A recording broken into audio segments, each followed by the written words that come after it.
What's going on, ladies and gentlemen? Welcome back to another episode of the MIGHTYcast. Now, there was a big fight that just took place in Miami, and Sugar Sean O'Malley's right-hand man, head coach Tim Welch, helped this man right into his first title defense. Beautiful victory. Guys, help me welcome Tim Welch to the MIGHTYcast. Tim, what's going on, brother? Dude, thanks for having me on. I've been a fan of yours and Matt Hume's for a long time, so I was pumped to come on. Hey, man, I appreciate that. Tim, a big fan, not of just the work you've done with Sean, your work. I want to talk a little bit about that. But the first thing, I woke up this morning, checked on my Instagram feed, and you and Sean, you guys come up with these skits where you guys, like, first, let's start with the Oscar De La Hoya and Ryan Garcia one, okay? Ryan, we need money. We're in debt from betting, brother. Oscar, I think I could Sugar Sean up, honestly. Where you're like, yeah, oh man, Ryan, you need money. Yeah, I could box, man. Where do these skits come from? People were like, is that Canelo? Or who were you trying to pretend you were? You guys were sniffing cocaine. Well, it wasn't cocaine, but you're pretending you're sniffing cocaine. Where do the skits come from? That one, I was just hitting some curls in my garage in the morning, and I thought of that one. So I sent Sean a Snapchat. I said, "Let's do that after mitts today." So that was just off the rip, one take, and just busted her out. Oh my God, the part you're like, I'm gonna fight Dana, and you go pop, and you hit the table. You go, whoa, come on, let's go. Had me dying. I loved it. And then the one where you're in the back of the scooter and you're holding mitts and he's taking a rip from the bong and he's just like pop. I'm like, what the these guys come up with these ideas? Dude, he's always been a goofy, crazy kid like that. That's why we've got along so good. And when he first moved down here, he wanted to move down here. He had an old Altima with pink rims. And I was like, dude, if you show up to the gym with pink rims, everyone's going to want to whoop your ass. So I wouldn't do that. And he always wanted to be a crazy stuff and post crazy stuff, but he wasn't sure about it. But I try to just keep pushing him to do that crazy stuff. And he got a lot of flack from it early on in his career from his parents and everyone. But now it kind of paid off, him being that character, and just that really truly is him. Yeah, I know. I love it. Okay, let's start with your beginning. What was your beginning in getting into martial arts? Like, I know you've done a lot of jiu-jitsu. That's the last stuff you've been doing. I'm sure you have some mixed martial arts experience and you fought, but walk me through your beginning of when you got into MMA. Yeah, I mean, I was raised a Jehovah's Witness my whole life, so I wasn't able to play sports and everything. My parents got divorced. My dad left the church, and I started living with my dad, so I started wrestling and boxing when I was 14 years old. And then the day I turned 18, I had my first amateur MMA fight. Lost my first fight. I said, well, I'm gonna do one more, and if I lose that, I'm gonna quit forever. And then I won 9 amateur fights straight, and then I turned professional at right when I was about to turn 20, and then I've had, I think, 25 professional fights and just been fighting ever since. Damn. So let's backtrack. You just kind of bombing all over me. So you started wrestling and boxing, and then once you turned 18, you just took your first MMA fight. Did you have any MMA training prior to then? Any kickboxing matches? Obviously, I'm sure you had some boxing matches and wrestling matches, but no jiu-jitsu matches. You just went straight into mixed martial arts. Yeah, I mean, in Montana, you have to be 18 to fight. So the day I turned 18, I got my first MMA fight. In my town, there's a small town of 35,000 people. So the only MMA gym was this guy who made it to the Olympics in Taekwondo, and he was a blue belt in jiu-jitsu. And twice a week, he'd run some MMA practices. So back then, fighting at 185, tits jiggling, love handles jiggling, and still letting them fly at 18 years old. Okay, so you went straight into your first MMA fight once you turned 18, and then you lost the first one, then you went on 9 amateur wins, and then you turned pro, and you fought 25 times as a professional athlete. Yes. Yep. Damn. And what organizations have you fought for? And first, how old are you, so I can gauge the time period of your era of you fighting in the pro? I'm 33 years old now. So, I mean, I got a lot of big opportunities when I wasn't quite ready for them. I thought mentally I was ready for them. My coach had me super confident I was going to win every single fight. But I'm fighting these guys that are black belt in jiu-jitsu. And at the time, I'm a professional. Guys are putting Kimuras and Kimura traps on me, and I didn't even know what was going on. But kind of fought all over. Fought in Canada, Tacoma, Washington, quite a bit at what's the casino called? It's Emerald Creek Queen Casino. Yeah, I think I fought 5 times at the Emerald Queen Casino. Oh man, I probably saw you there and I didn't realize it was you. You know what I mean? Because we have a lot of guys who fight locally here at the Emerald Queen Casino, but there's so many athletes coming in and going and whatnot. Yeah, and then did the Fight Master TV show for Bellator, and then fought for Bellator for a little bit, and then just kind of all over the place. Now, are you still active, or are you focusing more on just coaching right now? I think it was about 4 years ago now. I broke my jaw in my fight. The first punch of the fight, I broke my jaw, and I could tell it was broken. And I tried to take the guy down, and I tried to put him away, and it was too brutal. So once my jaw broke, I had to wire it shut for 8 weeks, and it was like I had the worst TMJ pain like in the world. So that's when I really learned to like what meditation was, what stoicism was. And then I told Sugar, I said, hey dude, this meditation stuff is like super, super powerful. You should try it. So he started meditating, and then I kind of started taking over the reins as a coach fully at that time, because before we were living together and kind of preparing for fights together and stuff. And then when he had a fight coming up, I would kind of take over the coaching role. Gotcha. Okay. Now, are you still, do you still work with your old coach when you're a professional, or have you guys, gone your separate ways? Well, we were training at the MMA lab, so it was more of just a big team. So we'd go there for sparring and go there for the big team practices. Never really had like, lived with Robert Follis for a little bit, and he's the one who turned me on to Matt Hume. I lived with him for a bit, and I almost was going to go try to train with Matt Hume, but then I think Robert contacted him and he said he was too busy at the time. So I ended up moving down here to Phoenix at the MMA lab and training with Benson Henderson. Gotcha. Okay. Damn, I didn't know that. I hate that's the one thing I hate about MMA. Like, it's such a brutal sport when, you suffer an injury like that, like a broken jaw, and then your jaw is wired shut for 8 weeks. You're like, I'm not saying you second guess it. Like, man, do I really want to keep on doing this? But it's like, fuck, man. Like, one of my teammates, the reason why I'm bringing this up, one of my teammates, he was fighting an amateur fight. And this is right when bath salts came out. Like, you remember when people were like, oh, this guy's crazy, he's on bath salts. He was fighting this guy, and he did an uppercut from hell, just from his hip, and just went straight to the ceiling and broke homeboy's jaw. And in the round, he comes back to the corner, and I'm like, hey, you gotta keep your hands up, you gotta move. And he goes, my jaw. I was like, what about your fucking jaw?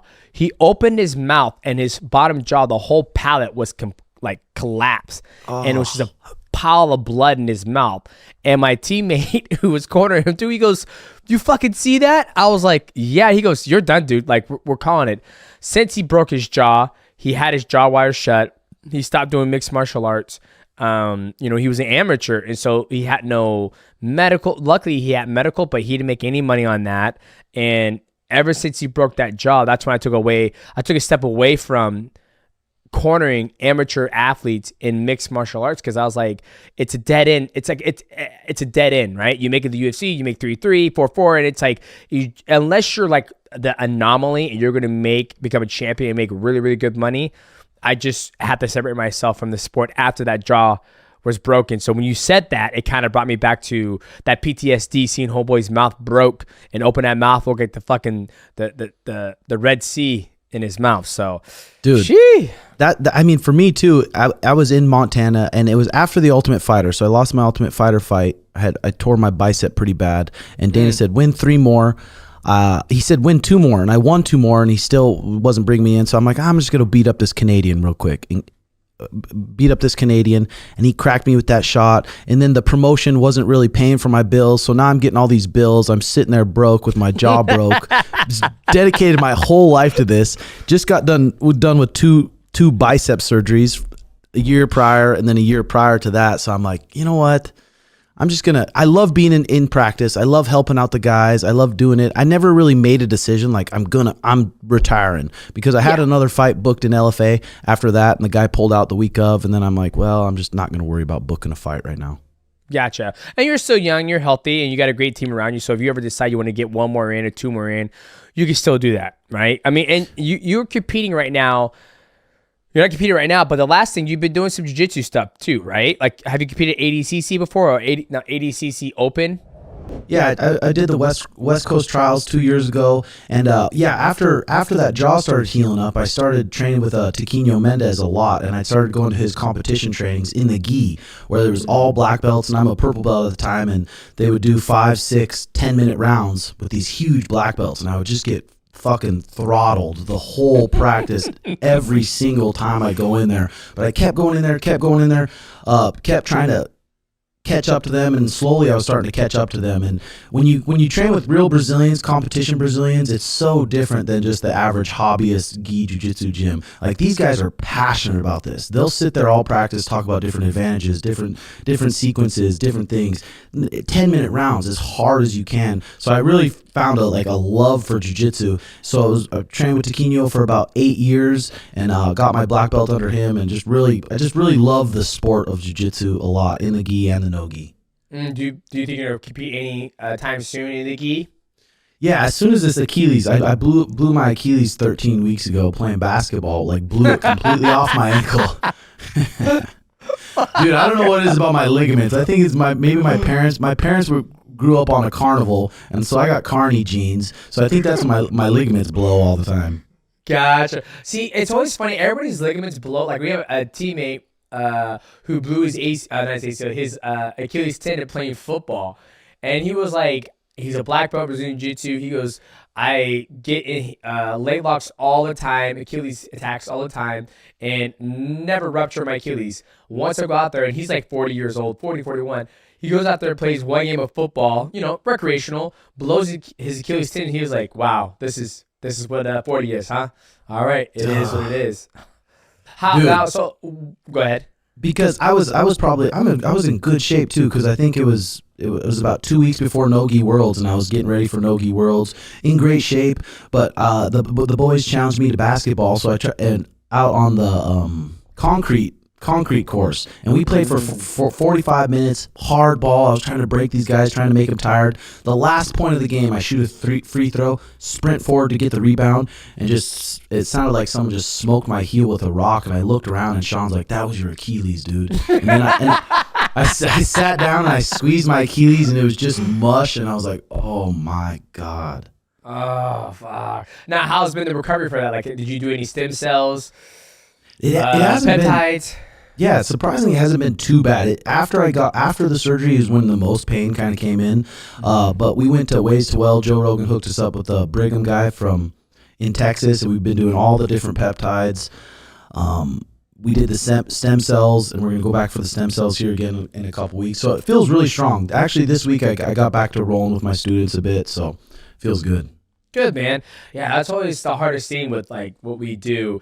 I feel like our body's conditioned for grappling, punching, kicking, elbowing, defending shots. But once you get in that other realm of a sport like basketball, football, we're reacting in a athletic motion and trying to get somewhere super fast. I think our tendons aren't used to that pop, that quick reaction, darting to different areas. So that's probably, it just gave up. Or it could be the carny jeans, whatever one you want to sit with.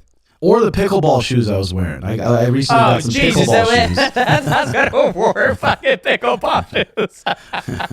Well, we were initially supposed to go to the pickleball course, but we didn't, and they started to challenge me at basketball. So, gotcha. Okay, so once that's healed, hopefully you get into gi. I told Michael when I come back to Arizona and I'm there for a little bit, I want to go and actually get some more rolls, right? Because I train under Professor Zhan, and he's fucking nasty, legit. Brazilian in the gi and no gi, and he's done 15 years in judo at a national level. And when I go up to him, it's just a fucking nightmare. And he's also 210, so not 210. He's gonna be mad. He's 195, and it's just I can't even every little battle, grabbing the lapel, grabbing my ankles, grabbing my pants, and I'm like, dude, everything I do, you're always defending. He goes, yes, because this is how it should be. A lot of people don't fight every single battle with you, and that's why you win. I'm like, okay. So I love that's badass. I mean, when you go with a master like that, like our professor, Tiquinho Mendez, he's been a black belt for 20 years, won adult worlds in the gi, won adult worlds in the no-gi, won the ADCC. So he's just one of the best guys to ever do it. Plus, he fought in the UFC. So there's not many guys who's done that. Going with him, and he's a smaller guy too. And one of the best guard passers. You just feel so behind. Anyone who's just a master of the sport, he's done that one sport for over 20 years. It's just every little thing I get from him is just like gold. So let's get to the fight. Big fight. You, Sean, beat Cheeto Bear, defensive belt for the very first time. Walk me through. I feel like with Sean, his greatest asset, and it's just me being an athlete, is his movement, selling his feints, and being dynamic the way he approaches the fight. Can we agree on that? Yeah, 100%. And him fighting Cheeto, like, what was the game plan? Like, I felt like sitting outside, I felt like the game plan was Cheeto's a slow starter. He always takes his time trying to get to the person, and he doesn't really bite on feints. But once Sean was able to hit him and get him in his shell, he just started fucking him up, right? Mm-hmm. I mean, we knew his last 7 fights. I'm pretty sure his last 7 fights he gives away the first round, and you see some of Sean's pace against Eddie Wineland, even Peter Yan. He's moving a lot, and his pace is so high. So I think Jason Perillo and those guys thought he was going to come out with that pace for a 5-round fight. And I knew if he comes out and just tries to weather the storm those first 2 rounds, if we can really dig and attack his body, once the 3rd, 4th, 5th round come around, he's not going to have the gas tank he usually does. And then when he does shell up, he shells up and he's not even looking at the person. And that was a perfect time to start ripping his body. So I think those body shots early on really added up for that 4th and 5th round. When he wanted to pick it up, he didn't have the same juice as he had. And then I just knew just every time we hurt somebody, Sean hurts somebody almost every fight, just to make sure you stay composed. You make the read. If he's really hurt, try to put him away, but don't empty your tank. We still got 20 minutes to fight, 25, 15 minutes to fight. Don't empty the tank. Don't try to knock him out. Just touch his face the whole 5 rounds, and it ended up working out good. Yeah, I love the final round. Like when he came back to the corner, the 5th round, you're like, hey, Doc, you're up. 4 rounds, just move around. Guy, don't get too crazy. I feel like he did the totally opposite of it. He just started banging on him even more and more. Where typically you see guys who are like, hey, I'm up 4. I'm going to start just moving around, use the distance, play my game. But for Sean, he was like, nah, I'm good. I'm going to keep on fighting. And then what was your, like, what was going through your mind when he started doing it? You're like, Jesus fucking Christ, Sean, what are you doing? I know. I wanted to be selfish. I'm like, let's not even give this guy a chance to sit in the pocket, and just let's bounce around and one-shot him. Bounce around, one-shot him, bounce around. 5 minutes of just dancing on him. But Sean's such a showman. He's such a showman. He wants to put somebody away. So when he's sitting in the pocket, I'm like, well, I guess he's sitting in the pocket then. But it really made me happy, and I think it proved a lot of people wrong. Everyone in interviews, they're like, man, if Sean's going to win, he better get it done early, because once it gets to the 3rd, 4th, 5th, Cheeto's going to take over. And it was very satisfying for Sean to just whoop his ass for 5 rounds straight. Yeah. Well, I always find it, like, I've never thought Sean had a hard time with his gas tank. I mean, I think one of the things I love about, you and Sean, and like not choosing, but doing the fights. Right, I think a lot of people who come up the ranks, they have certain fights that, I don't want to say protect them, but I feel like Sean's taking every single fight that's given to him, right? And I think the hardest fight he's ever had was the Peter Yan fight, because he rocked Peter rocked him, they go back and forth, and Sean was in trouble a couple of times, and I believe that was a 5-round fight, wasn't it? 3-rounder. 3-round, Jesus, man. It felt like it was 5 round. They were going back and forth, so his gas tank was there. Right, I feel like each time if somebody tries to get a offense going on Sean shuts it down. He responds back with his own combination, doesn't let anybody get any momentum against him. And I think when he fought Peter Yan, that kind of prepared him for, obviously beating Aljo and then also beating Cheeto Bear, where the last thing I would worry about is Sean getting tired. As an athlete, like if I was to fight Sean, I'm like, I'm not gonna worry about Sean getting tired. He's not gonna get fucking tired. He's gonna be dancing around me all the time.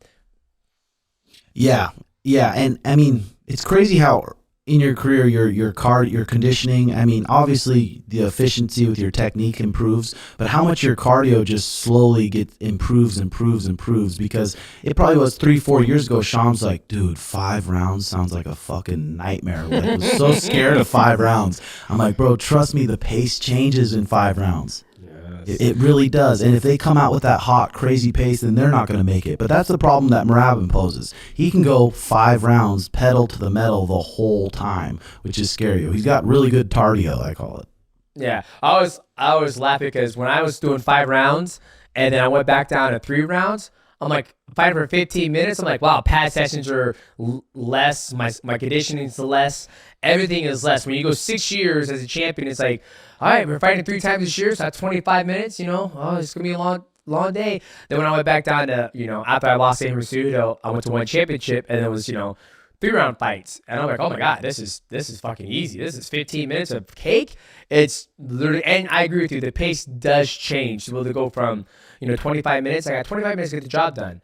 Now I only have 15 minutes to get the job done. Oh man, shit's gonna change, and I kind of liked it. I'm not gonna lie. And then I became champion again. Then I went back down to the 5-round fights, and then I have to change my pace again. So it's an interesting thing that you mentioned that the pace does change. I didn't realize it does. You said you like the pace for a 3-rounder, or you like the 5-rounders better? I think, man, body wise, like just training wise, I like 3 rounds better, just because you kind of get it in and get it done. But then, I also if I have to choose, I'll always go with 3 rounds. Now, being 37 years old, like 5 rounds is just like, because I think about like when I'm training for a 5-round fight, it's like, okay, my swimming is 25 minutes. Then my conditioning, running sprints, is 25 minutes. Everything is catered to that 25 minutes. And then when I went back down to fighting, 3-round fights, it was my conditioning was less. Everything was less. So my body wasn't breaking down as much, if that makes sense. I actually started to enjoy training. Then when I went back to the 5-round fights, I was like, fuck. Now I got to do more conditioning, more pads, more sparring, more of this, more of that. It just, for me, mentally, and it wore my body down more. That when I got to the fight, I'm like, all right, here we go again, 5 rounds. Let's fucking go. I have 5 years on you, so I think if you were to, do it 5 rounds for that long, I think you would feel what I'm feeling. Yeah, dude. Well, for you and Matt Hume, would you guys spar once a week with would he bring in sparring partners, or would you guys just do a lot of mitts and grappling and stuff like that?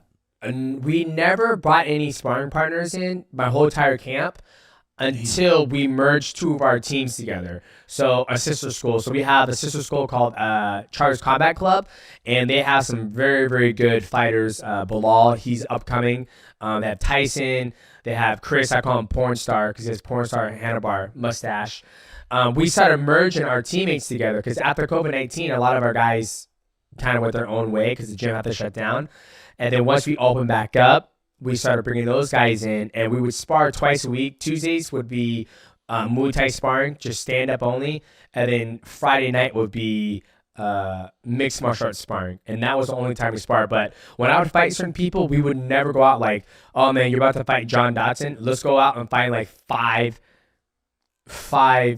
hard-hitting southpaws. Or when I fought Wilson Hayes, or when I fought Cejudo, let's go find high-level wrestlers. We never did that. We never believed in that. We just believe in, as long as you're the best version of yourself and you cover all the bases, then whatever they throw at you, you should be able to nullify it. You should be able to, like, I don't care about your wrestling. Like, it's not that good. I'm going to blow you out the water. Damn, that's pretty badass. Yeah, I feel lucky here in Phoenix. Like, Phoenix is a mecca for MMA right now, and especially at bantamweight. There's probably, right now alone, there's three bantamweights in the top 15 of the UFC that are really good friends. So the sparring, we get really, really competitive sparring, and I think he does get a lot of confidence from that. Even sparring like Marcus McGee, he's 3-0 in the UFC with 3 finishes, and I knew he was just going to be faster and just better than Cheeto all around. So I do feel lucky that we have really good sparring partners. Yeah, that's always a big thing too. Sparring partners, some people like it, some people don't. Max Holloway's like, oh, I don't spar anymore. But I still spar when I have to get ready for a fight. I only spar when I have to get ready for fights.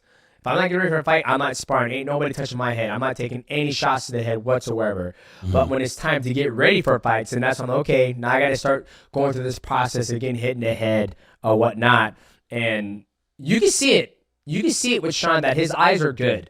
Like, that's the one thing that I noticed the most is that his eyes are good, and I feel with you coaching him, he believes in the technique and the right hand, that it's going to be there when people overextend across, as I call it, the void. Yeah, I mean that's the thing. He's just so good at I remember Robert Falls would say, he's like, it's the space between the notes that makes the music, and that's the thing. For Sean, it's always in the in-betweens a lot of the times, in between these scrambles, in between like an exchange where he's cracking people clean, and then they don't see where it comes from. His eyes, when he gets his eyes checked, he has some of the best eyes, and his reaction time is really good. I think Call of Duty helps a little bit too. So. Love it. Now, when you're so obviously you're a professional athlete. You fought, you competed in Brazilian Jiu-Jitsu. How do you structure his training? Do you structure his training around what you would do, or do you cater it more to his? Because obviously, ladies and gentlemen, if you guys have not followed, Tim's YouTube page, make sure you do that. Subscribe to it. He's got a whole thing, his morning routine, his night routine, how he keeps his body, running on optimal performance. Now, do you cater and structure the training around what works for you, or do you do it what works for him? Or how do you do it? Like the strength and conditioning, the recovery, all that stuff. Like how do you, or do you not do that? You just focus more on the mixed martial arts style. Yeah, luckily for me, we have a coach named Brandon Harris who does all his strength conditioning, and he's not, and at those strength conditionings, he's not really breaking down his body and really trying to kill him at training. He's trying to make his body just feel so good for his MMA workouts and for his MIT sessions. At those strength and conditionings, he's literally just trying to make his body feel good and strong for the workouts that matter most, which is the live competition jiu-jitsu. And then we usually have the same schedule. We'll usually do competition training on Monday mixed with some pads, and then Tuesday we'll do a pad session. Wednesday we do some kickboxing drilling. I bring in some partners, do the kickboxing drilling, and then Thursday usually takes off, and then Friday hard competition training, and then sparring. Yeah, so we usually focus it around him because he's just such an explosive athlete.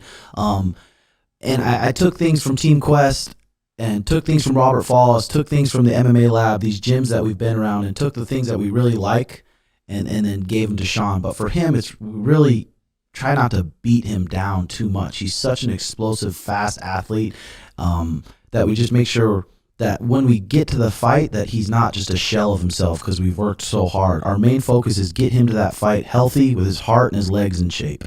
Gotcha. And as his head coach, what are the things that you want to see improve? Like, for example, like after I get done with the fight, I never forget when I beat, Joseph Benavidez in UFC, I think it was Fox 8 or 9, whatever the fucking one it was. Matt was okay. You did a good job of setting down on your punches, and you got the knockout. Okay, now I'm going to work on X, Y, and Z. I want to work on your clinch. Your clinch is something that needs to get better. Okay, I win that fight via, something else. I come up to the gym, he's like, ooh, you know what? You suck at this, and you haven't really done this yet. Like, obviously, this is kind of, I'm not asking you, like, what, obviously, in a perfect world, we want our athlete or your athlete to be able to do everything, right? Strike, fly through the air, pick up the cage, throw it at your opponent. What are some of the things that you want to see, not just Sean, but your other athletes? Like, you guys have a fighters that are fighting all the time. So what would you like to see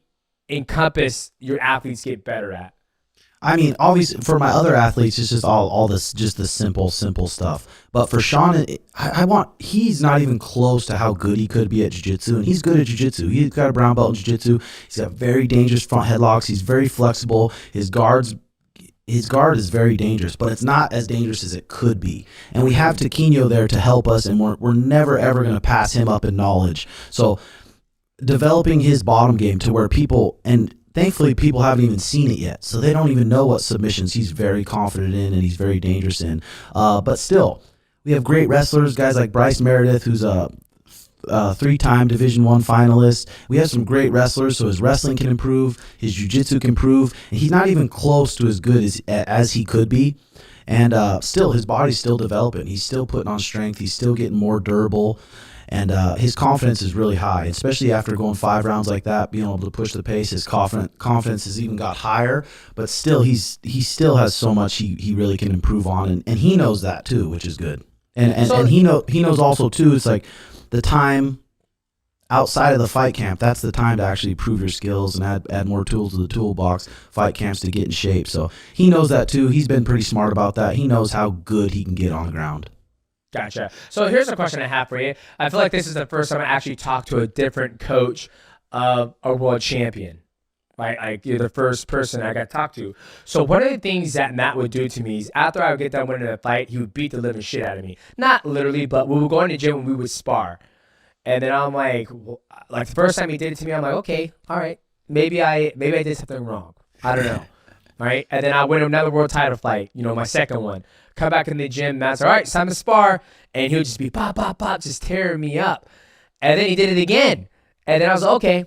The 4th time I defended my belt, I was all right, motherfucker, it's game time. Let's go. Come on, let's fight. And I started to catch on. And then one day I was like, why? How come each time I win a fight, we come back and we have these battles? And he goes, well, right now you're on top of the world. You think you're good. You think you're the shit. But you're not. Like, there's so much more for you to learn. Do you feel that you have to do that to Sean, or do you think he's always hungry to get better? And that's what I felt made me always develop my game, is because I would come back, I was successful at doing this, and then he would just destroy it. And he goes, you have to keep on getting better. You have to keep up better. Do you feel you're going to have to do first question is, do you do that with Sean? Like, is there somebody in the gym? It's like, okay, Sean's back. Let's fuck him up. He ain't shit. Your pink Tesla ain't shit. You ain't shit. Or is it like, hey, good job. Let's get back to work. We're gonna be fighting Marab next, or Ilia topuria. Let's just focus on that. Like, what is the vibe when a champ or when your student comes back to the gym? Not just Sugar. It could be any other guys who come who have achieved success in a game. Yeah, it's probably because this is our 23rd fight together. So even after he was 5-6-0, I said, what would we do if you pretended you lost that fight? Every one of these fights after, let's just pretend we lost. How hungry would you be? How hungry would you be to get better? We would always say that. We'd win again. All right, let's pretend we lost. Get back into the gym. For him, it's not hard. He knows our competition grappling rounds here are so tough and so strong. If he's feeling too hot, come in. All right, let's come in. Let's do some rounds with these guys, and you'll leave here feeling different. So he's pretty good about that. He doesn't look very smart, but he's actually pretty smart when it comes to that stuff. He knows how much he can still improve. Gotcha. Now, when you said that, pretend we lost. Okay, like, let's think about that. Now, when you say pretend we lost, do you say pretend we lost via knockout? Pretend we lost via rear naked choke? Hey, we lost via, like, I get the concept, but how do you, for example, when I lost to Adriano and I got knocked out, we went back and I was like, okay, why did we lose? We lost because we had a hard time getting to him because he's longer. So we're going to focus on that. So if Sean's undefeated for 25 fights, what would it be, the ticket be when you say, okay, pretend we lost. Okay, we lost. How do we lost? So, you know what I mean? You know what I'm getting? You know what yeah. I mean, they'll be like, oh, there's just unlimited amounts of things you can prove. Obviously, you know that, but just working on the fence. Okay, let's see how much you can improve on just getting up when a good guy takes you down, or circling off the fence, or just taking the back and now finishing from the back, now passing the guard, now maintaining your guard. He knows that there's just unlimited amount of things, and that's why I'd love for you to come down here and train and get some tips and tricks from the clinch from you. Would be good. All right, yeah, I love it. We just gotta make it happen, man. I'm just so busy with life, trying to live a superstar life like you guys, having podcasts on the jets and shit. And you want to hear something funny? I'm trying to get trying to do the MIGHTYcast at the Zook or the AU Day Club. You know what they said? What? They said, oh, you got to call Sean and Tim. That's their place. They own that spot. I was like, what the fuck? So what are you talking about? And they're like, yeah, man, they superstars. We like to cater to them. I'm like, Jesus fucking Christ. Guy wins one fucking title defense. I got to ask permission from him. Good Lord. Now I know Henry's your buddy. If you had to guess right now, someone gave you $10K that Sugar and Henry are fighting right now, not Henry's prime, right now, what would you say happened? And no disrespect to Henry. No, I think what's going to happen, honestly, is so Henry loves to play borders. He loves to control the distance, aka the void. Sean is faster on the feet. He has better hands. I know Henry, and I train Henry. Henry's going to attack that lead leg. He's going to attack it. He won't deviate from that. And I think that's one of Henry's downfalls, is that he loves the distance too much instead of utilizing what he does very well, which is his wrestling and an inside trip mixing it up.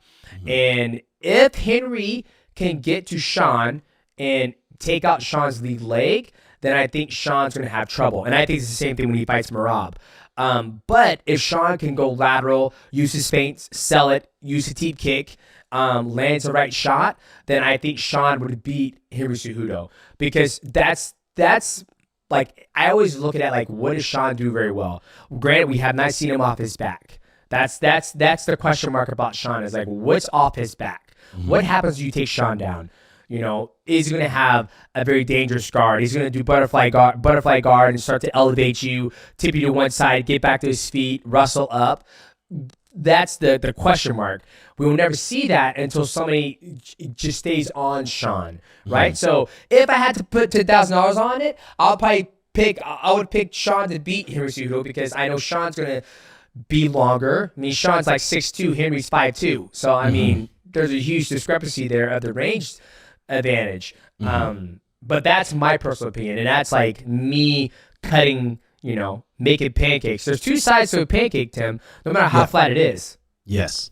Yeah, I think Henry thinks it's so easy to kick Sean's leg. He's like, I don't know why Cheeto didn't just like get close and just kick his leg, just like kick him in the leg. I'm like, wow. Yeah. Wow. Yeah. I don't know. I saw what Sean said on the Patrick McAfee show. He said, I feel like each time Henry opens his mouth, I was at the gym running sprints. And that's what I love about this sport. Like, I just love like being like covering it and being a fan of it, right? Like, we're all on our different journeys, right? Henry just lost his fight against Merab. Sugar Sean just won his fight, and he's on the big screen. I'm working out UFC Fit, running my sprints, and I'm preparing for Pans. And so I'm about to get ready to compete. Sean just got done competing. I'm sitting there watching him on the big screen, and I'm like, man, like 10 years ago when I was in the UFC winning fights, I was on ESPN, like, the best fights this week and whatever. So it's kind of, it's like a full cycle, it's a full circle. It's kind of dope. But I agree with you. It's not easy just to kick Sean's legs. Like, if I'm going to kick Sean's leg, I'm exposing myself, right? Yes. So it's you have to exchange. Like, hey, you know what? There was a person, Mauricio Shogun Hua was very good at this. When he fought Lyoto Machida, he would literally kick his leg and shell up. Like, he would take shots and kick the leg. He would give a leg kick to take 2 shots. And that's the game you have to play if you're going to try to kick his legs. Mm-hmm. And he knows you're going to try to kick the legs, right? Yeah, and like I said, his reaction time's so good. So you try to kick his legs really hard twice, and he checks him with his knees. Then and now it changes it. Yeah, like Pedro Munoz, when he was checking Pedro Munoz's kick, he said he heard his foot just like crack, like a loud just crack. And I know that was Cheeto's game plan too. Kick his legs a few times, kick his legs, kick his head. And Cheeto's tall, and he still couldn't kick his legs. Exactly.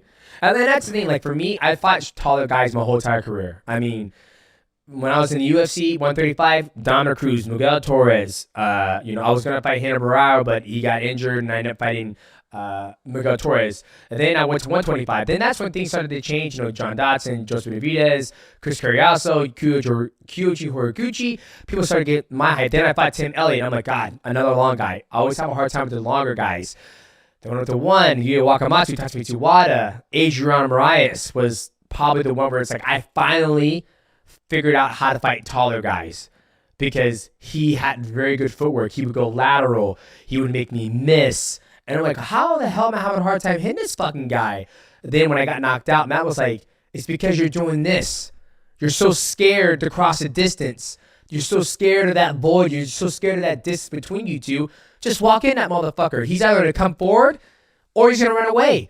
And then once I did that, I was like, that's how you beat tall people. So I love fighting people who are taller, because I understand the game so well, because I had to deal with it my whole entire career.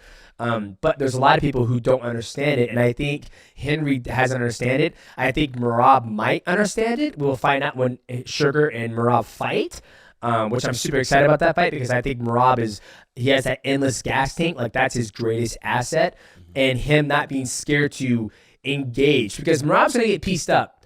Like, there's no ifs, ands, or buts about it. Like, he's gonna get pieced up, but if he accepts that he's going to get pieced up and he works towards getting to Sean, then that's when the fight is going to take place. That's where it's going to be, if he wins or loses, or if Sean wins or loses. My opinion. Yeah, I think so too. I think Merab's the type to have the balls to just say, fuck it, go. I'm going Exactly. no matter what. I don't care. And like I said, he probably will get cracked hard coming in. We'll see if he can wear it, but he is that type to just say, fuck it and go. Exactly. Is there anybody like in the gi that you really like to watch that you're a big fan of? Dude, man, I love to watch Lucas. I wish I could watch the Bertolo brothers compete more in the gi, but they keep going back and forth from gi to no gi. Matthias, I love watching him. He just won. I don't know if he won Europeans. I love to watch Kynan and Tynan. Any older school guys? You know what? No older school guys. I haven't got, obviously Bibiano Fernandez, Jacare. I love watching those guys, but, my whole entire career in mixed martial arts, I didn't train in the gi. I was always doing no gi because of fighting. But now, being older, after I lost to Adriano, I was like, okay, I need to get better in my grappling. Like, I need to start taking my sport seriously. And what I mean by that, it's not that I never took it seriously, but I would train only when I have fights coming up.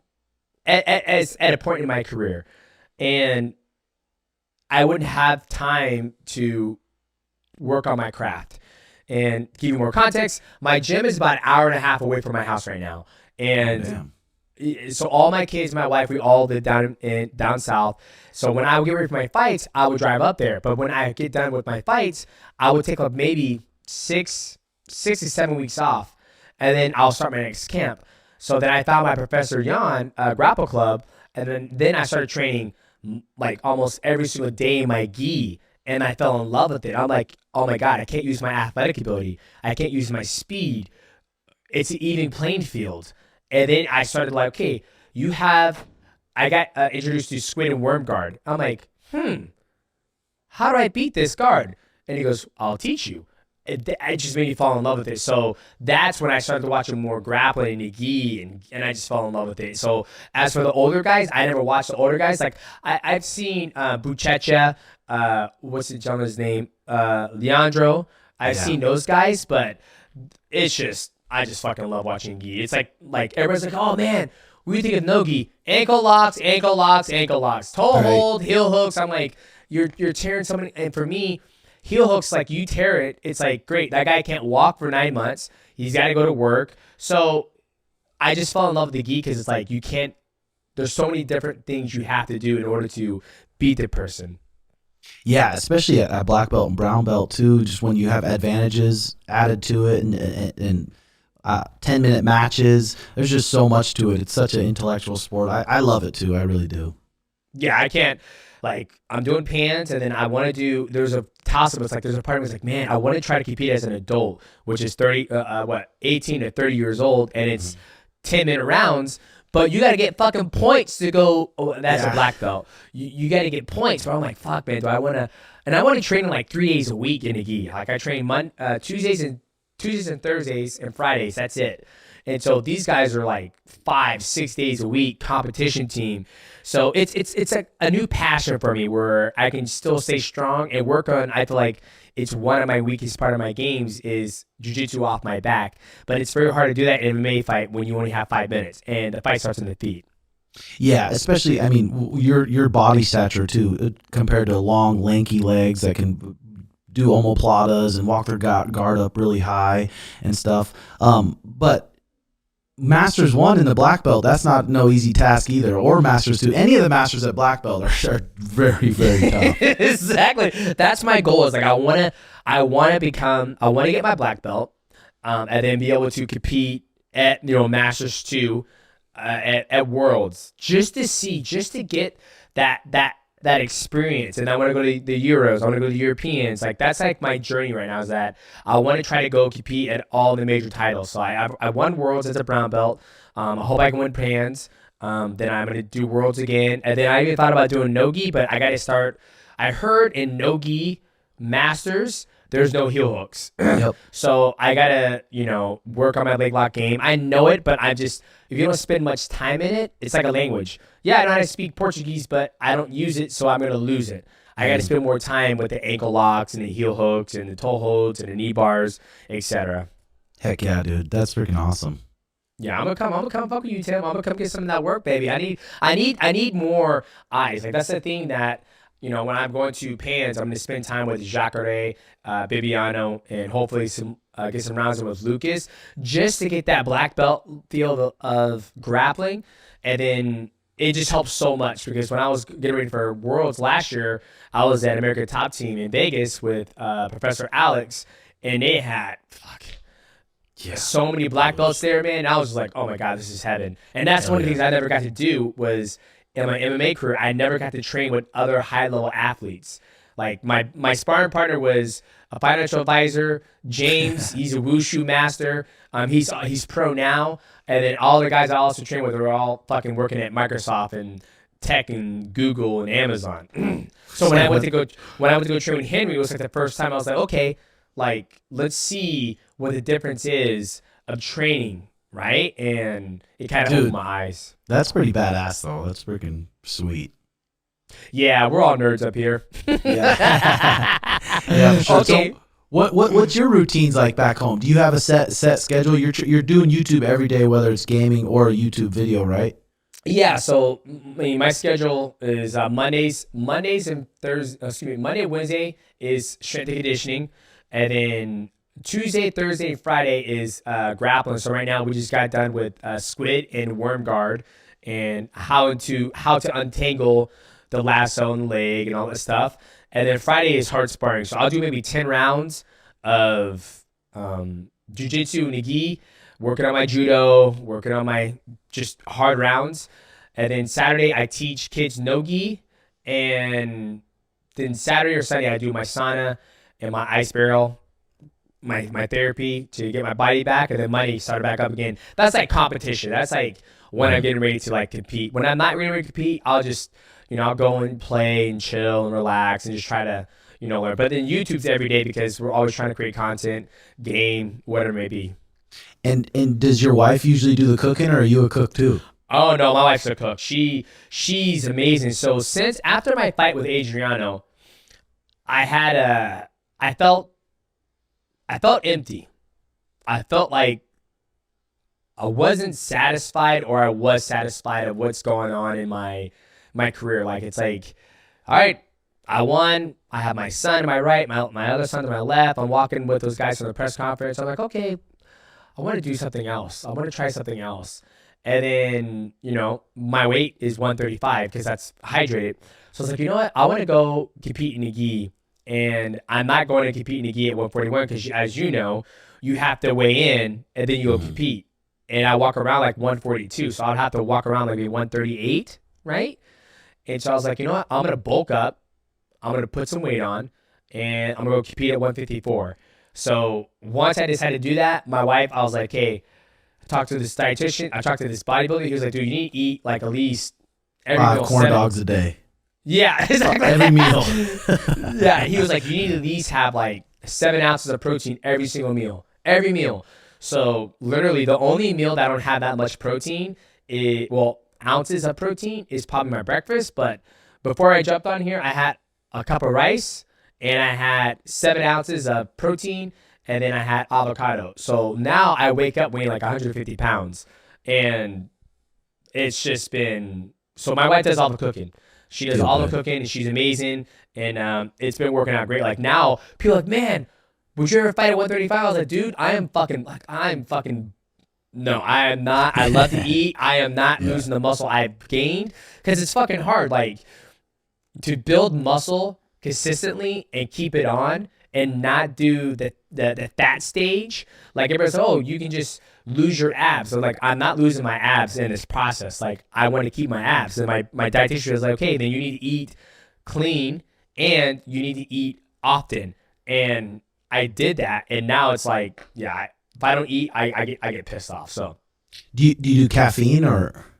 So I only do caffeine when I'm going to lift on Mondays and Thursdays, and I do about maybe 150 milligrams. I take a little G Fuel, but that's it. And then I take creatine just to help the muscles, but other than that, and I was like, man, maybe it's creatine, maybe it's all water weight. I stopped taking creatine for like 6 to 7 weeks, stayed 150, and I was like, holy shit, it's here to stay. I'm like, sweet. So now, like the biggest I've got is like 154. I'm like, great. Now I started cutting back my carbs, keep my protein up, because the last thing I want to do is get to 155, have to diet down to 152, and put the gi on. Like I want to just walk in. I weigh 150 pounds. Here's the gi, 2 pounds, 152. You can have 4 pounds. You can be bigger than me. Like that's how I'm going now. I'm not fucking playing this game cutting weight anymore. I'm over it. Yeah, so you don't have a bad habit of like snacking at night, getting bored, and just snacking? Oh, I do all the time. I eat whatever I want. Do you? Just fruit snacks and stuff, everything? No, I like Oreos. I'm a pastry guy. Nice. Yeah. Well, that's what I was telling Sugar too. I was like, if we fight Ilia Topuria, I mean, I'd want at least 6-7 months to just put on 5-6 pounds of muscle. But then you do that, I'm like, then it's going to be a problem going back down to 35.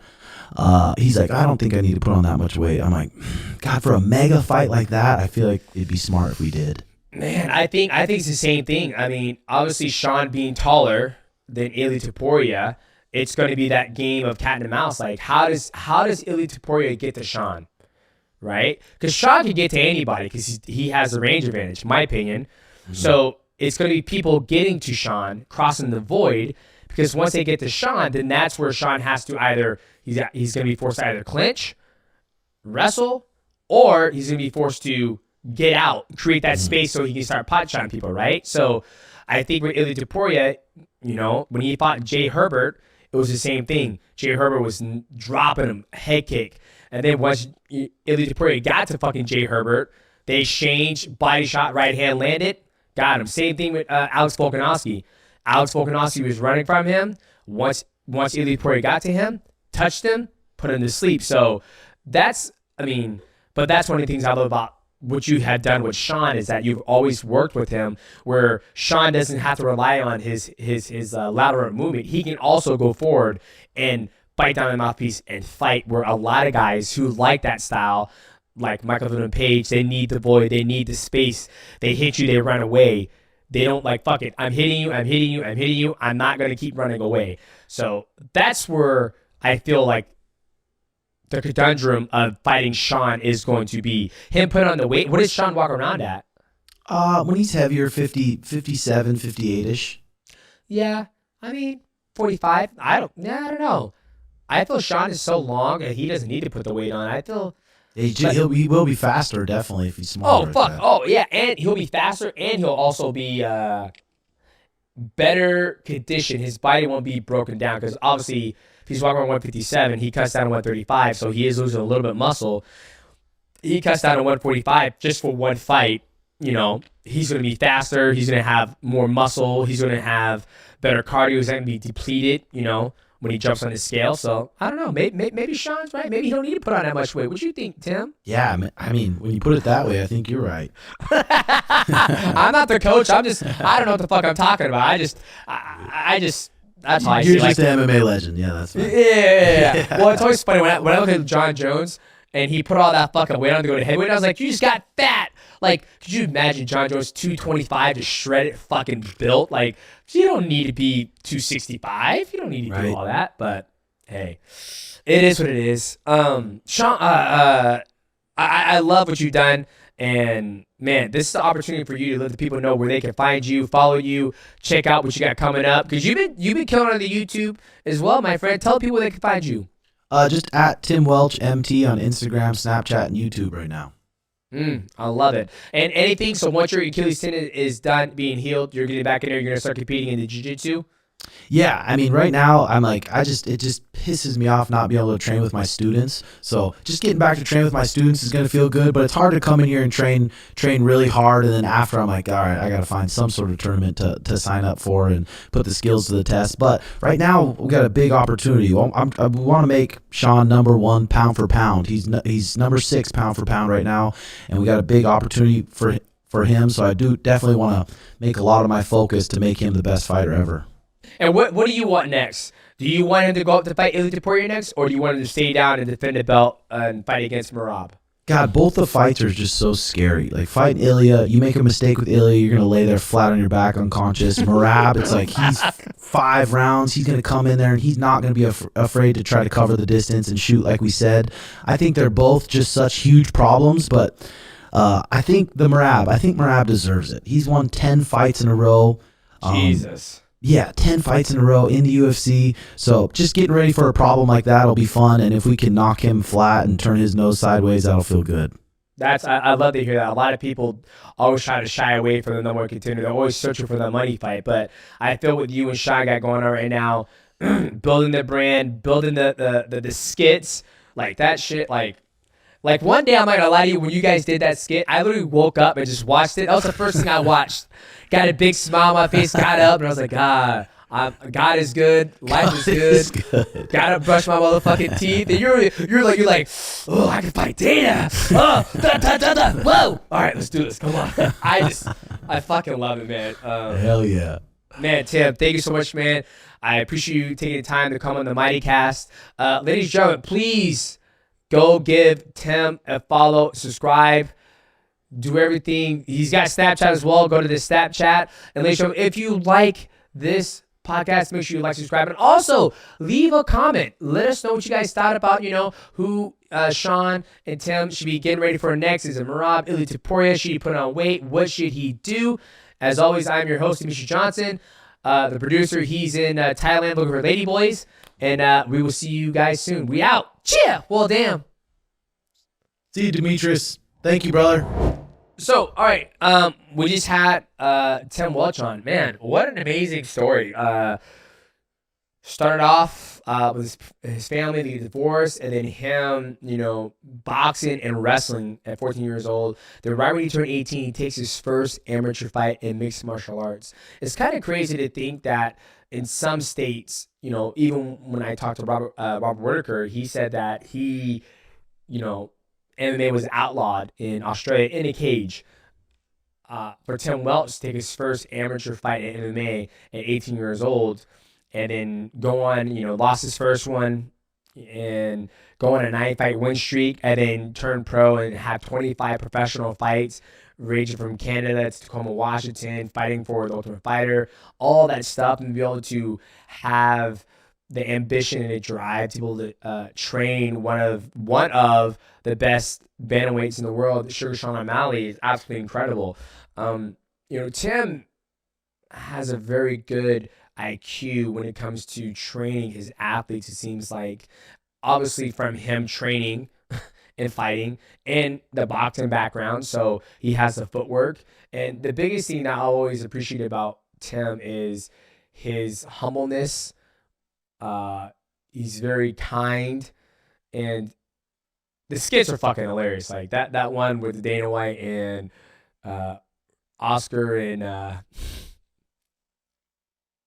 Sean was absolutely hilarious. And I love the fact that he said that, the next fight that he wants is the Merab fight, where I mean, Merab deserves that fight. 10-fight win streak in the UFC. The people have gotten title shots off losses. Not just in the UFC, but everywhere. People have got title fights off losses, but this gentleman has been able to string together 10 consecutive fights. And the conundrum when you fight Sugar Sean O'Malley, in my personal opinion, being a shorter athlete, is how do you get to him? How do you cross the void without getting pieced up? That way, when you finally get to him, you have the energy to fight him. You have the energy to be able to sprawl, clinch, have the eyes, the reaction. Because if you get across the void and you're exhausted, then you can't fight him. You can't fight him the best you can be if you get there unscathed. So I love the fact that Tim agreed with that. And also the Ilia topuria fight is also a scary fight. They're both scary fights. And for him to recognize that is amazing. And that he recognizes it, I'm sure Sean O'Malley recognizes that. And with them both, coach and student, recognizing the threat at hand, it's going to make them blossom into a beautiful champion, a champion that's willing to develop and grow as an athlete. And I can't wait to see what's next from him. So, like always, I like to sit here and kind of digest the conversation I just had with a guest and kind of spit out my thoughts to see what you guys think. So once again, leave a comment, like, subscribe, and we'll see you guys in the next one. Peace. I want to hear from Wikipedia. Yep. I want to hear it directly from your mouth. Oh shit, coach and manager. Yep. Okay, Dad. You don't know our story, no. I'll tell you. I know he was looking to do some boxing, but then okay, all right, okay. Everybody's phone on silent. Here we go now. Test 1 2 3 4 5 6 7 8. And what's your father's name? Andy. Andy. Yep. Andy Aspinall. How many kids you got? Him and his brother. Where's your brother? Both 6'5". I'm 5'8". So, how tall is your wife? 5'7". 5'7". Where's the height come from? Grandmother. Her dad was big. Ah. His cousin's girl was 6 foot. How was it growing up, like raising them when they're bigger than you? I'm gonna have to go through the same thing. They weren't big. 16 were similar heights when he was about 16. Mm-hmm. And then how was it like when he was 18? Like, Dad, yeah, what's that? I used to spar with him all the time. Oh. So I sparred every Oh, so you already set the foundation when he was younger, so you whoop his ass, and then when he got older, he was like, hey, remember what happened? And you were like, He was about 17 or 18. And then He's still rolling though. He still rolls now. He's still rolling. 62. He's doing all right. that's what's up. Yeah. Oh my yeah. goodness. Okay. All right. Well, ladies and gentlemen, welcome back to another episode of the MIGHTYcast. We are joined here by the great Tom Aspinall, heavyweight champion of the world. He's got more wins in the division than the current heavyweight champion, John Jones. Tom, welcome to the MIGHTYcast. Thank you for having me. We've been trying to work this out for probably close to a year. Yeah. So you got sick, and your dog ate your stuff because Yeah. you moved, Yeah. and Then we was trying to move house. We were trying to set a little studio up in the house, and then that came after like 50 other things that had to come in the house, and then. But in all honesty, I think in-person podcasts just work out so much better anyway. Absolutely. Sometimes, especially because now I live like in the middle of nowhere. Yep. The signal's all over the place.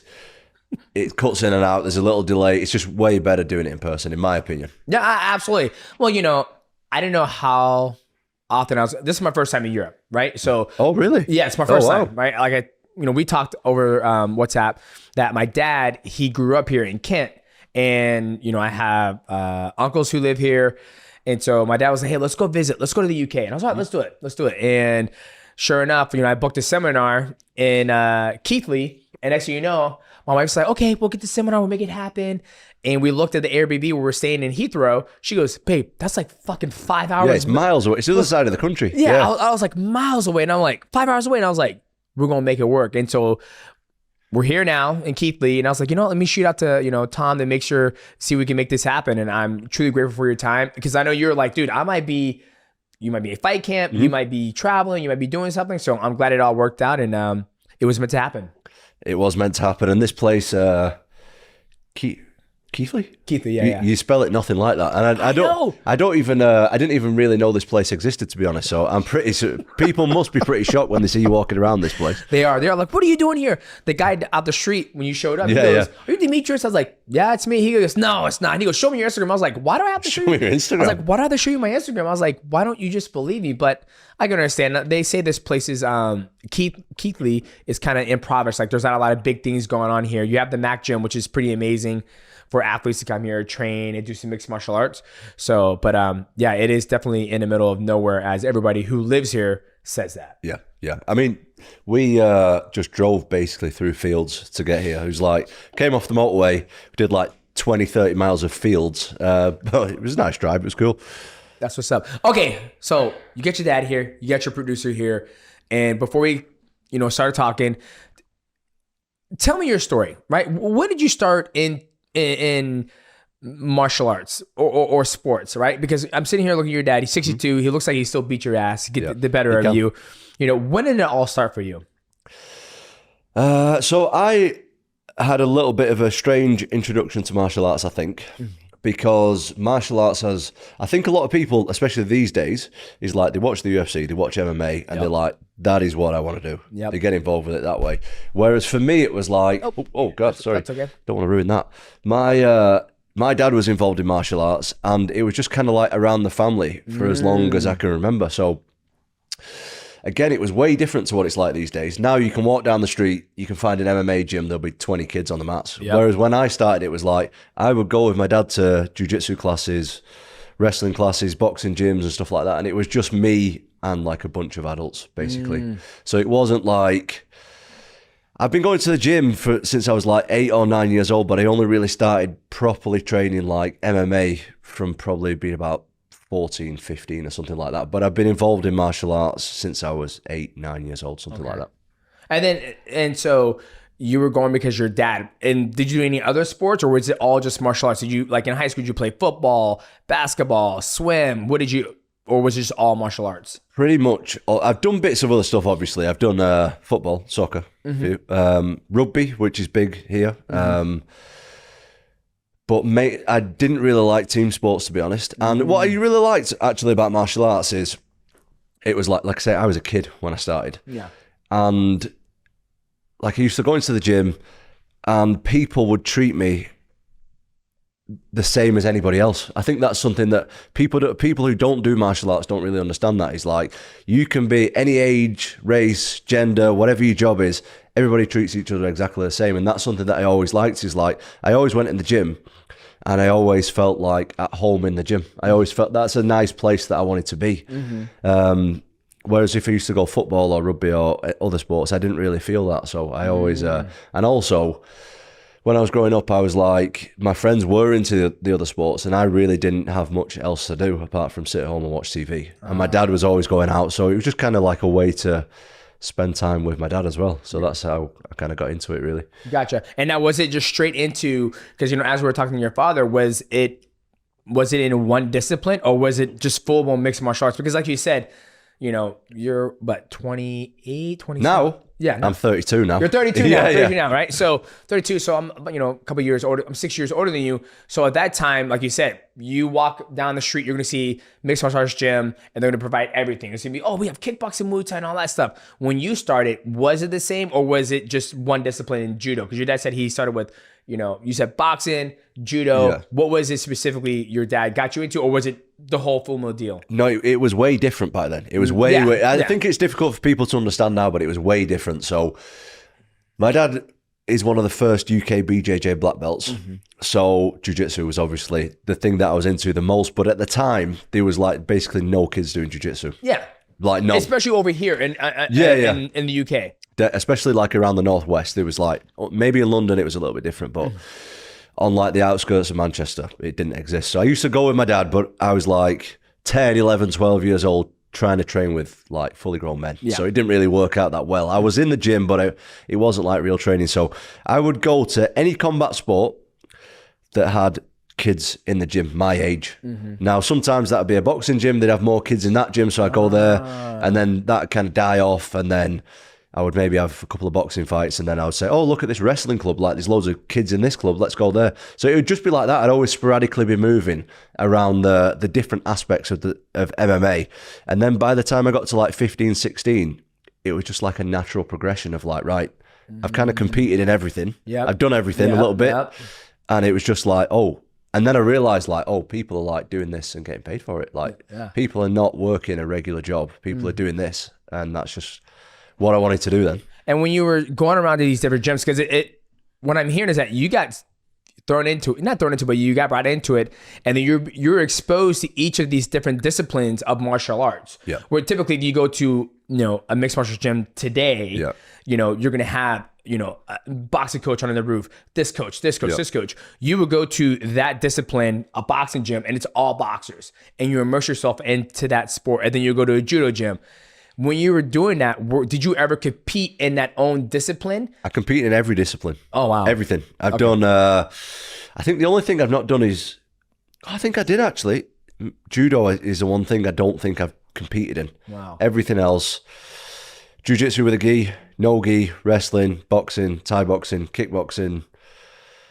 God damn. Everything. I would have never known. Yeah, everything. I've competed in every individual discipline. And I still think it's important today to see. Now mainly my MMA training is MMA training. I don't train it too differently, but still I like to like I'll go and spar pro boxers every now and again. I'll go and roll with pure jiu-jitsu guys every now and again, because I think it's still important to like stay sharp in the individual stuff as well. But yeah, I've competed in everything. That's why it was kind of so obvious for me when I got like of age, where like people are actually, you know, and I got, you know, I was a small kid, and I think that's something else that really helped me is like a lot of big guys my size, like I'm 6'4", 6'5", 250, 260. Like a lot of guys start when they're my size, and they have a lot of technical discrepancies because they are mainly being like, even though the technique's not up to scratch, they can usually do all right just because of the size of the guy. Yep. Whereas I started off, and the first, like, I got my ass kicked for the first, you know, I was a kid. I was a kid training with men when I was like 12 years old. So I really knew how to be the nail, so to speak, for a long time. Whereas that, like, it was bad at the time, but looking back now, that was a big blessing for me, is that if I would have started now being the size and athleticism that I am, I probably would have been all right with most guys just because of the size of me. Whereas then I was nothing like I am now. So I think that's, I credit that for a lot of my technique now, I think. But I also feel like you don't move like a heavyweight. You move like a fucking lightweight. Even like your movement reminds me of the old school Andre Arlovsky when he would move. You have a nice rhythm. You're lighting your toes. You're not plotty. You're not like walking like a duck like we usually see heavyweights. Like you move very, very light on your feet. And that's why I thought your background came from boxing. But now that I hear you were sprinkled in all these disciplines and you grew up into that, so your body grew into that athleticism, like that athleticism carried with you. Then when you started doing it and you were the nail for so long, now you're like, oh, I've done this for so long. I have a technique. I have athletic ability. Now it makes sense why you move so damn well. And you have that power to go along with it because you have the frame to complement all the technique you've done for so many years. Yeah, I think that's something that me and my dad and other coaches as well, we were always aware that, like, I want to keep that. Do you know what I mean? I want to keep that.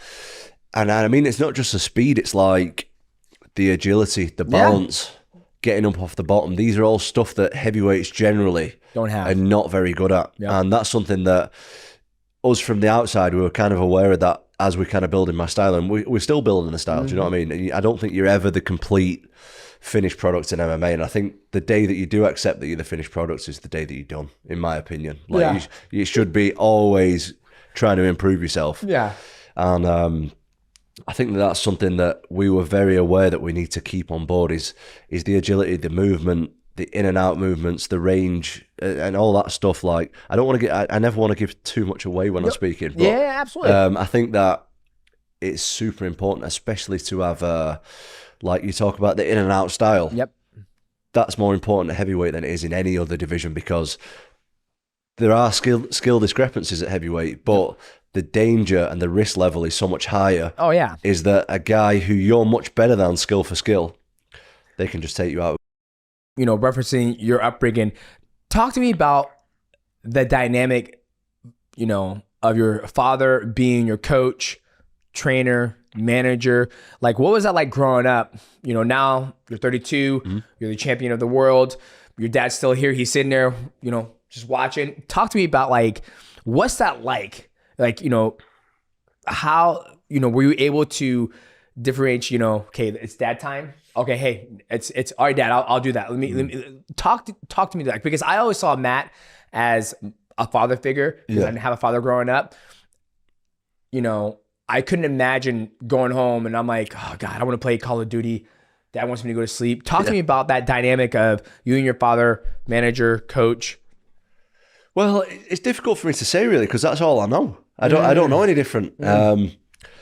I've considered myself very lucky because there's a lot of times that I didn't want to do the sport. Especially like, I think a lot of people who are not involved with the sport and not fighting professionally don't realize how hard it is financially. Oh, it is. And especially when I like had kids and stuff, Yeah.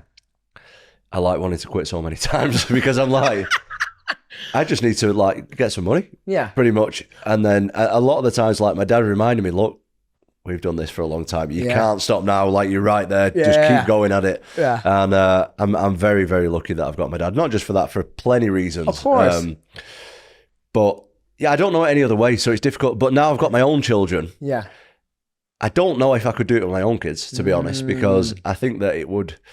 Well, I don't know. Let me stop you there. If the money was better, do you think you would be able to have the motivation to put your kid? I mean, to force, not force, because I feel like if I say the force, I feel like you're saying I'm saying that your dad forced you to fight. But from what I'm hearing is that like you enjoy the time with your dad and all that stuff. But there's times you're like, man, this is dad. Why are we doing this? Like, there's no money in it. Like, I'm struggling. Like, I'm the best in the world and I ain't making no money. Mm-hmm. But if the money was different, would you be more inclined or be more gung-ho about training your kids and like, all right, we're going to do the same thing we just did with my dad. Obviously, you're going to train with your kids. You're going to teach them how to fight and all that stuff.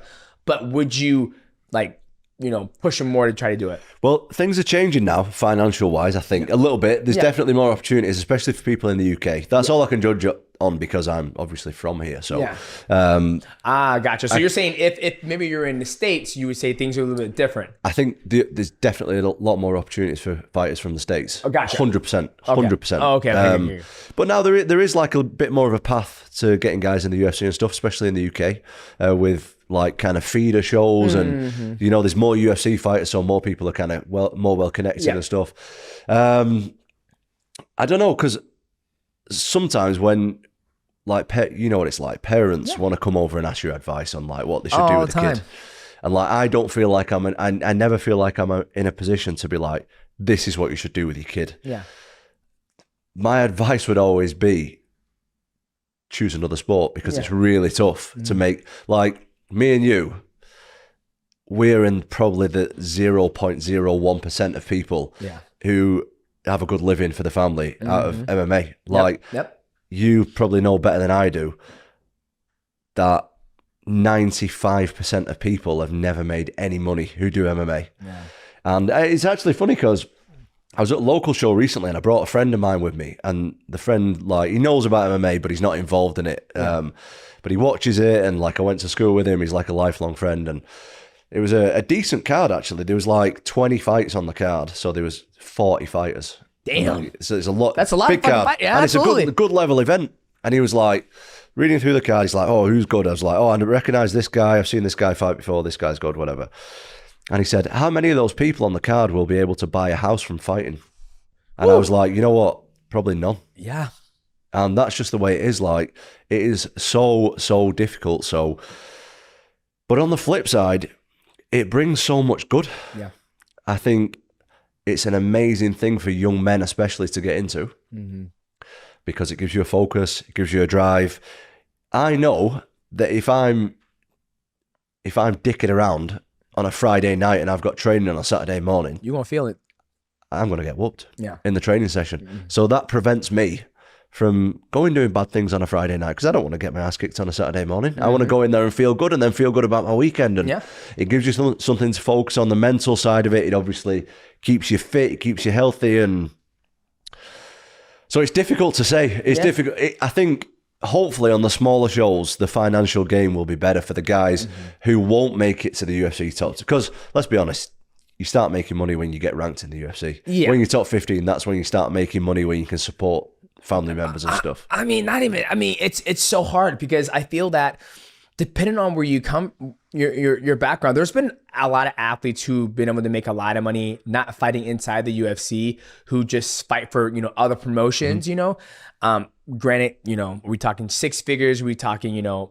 Are we talking, $20,000? And it's all based around your team, right? Like, it seems like you and your dad have been with each other since day one, obviously. And so you don't have anybody around you that's trying to leech off you or suck you dry. It seems like you've been surrounded by positive people who are always trying to uplift you. So I think depending on what route you go, like, there's people who make it to top 15 UFC and they're like, fuck, I'm still broke. I can't afford a house and all that stuff, right? Unless you're successful and you keep on winning. But it just truly all depends. And that's the thing. That's the one thing I do hate about the sport of mixed martial arts is that, like you said, out of those 40 athletes, it's the same as football, like American football, or maybe even soccer. There's so many of them, and maybe it might be, like you said, the 0.001% might make enough to buy a house. Yeah, it's crazy, especially when it's difficult because we spoke about this before, me and Charlie, who's off camera, who's my he does my media and all that stuff. But he's also good man, there it is. But he's also my friend as well.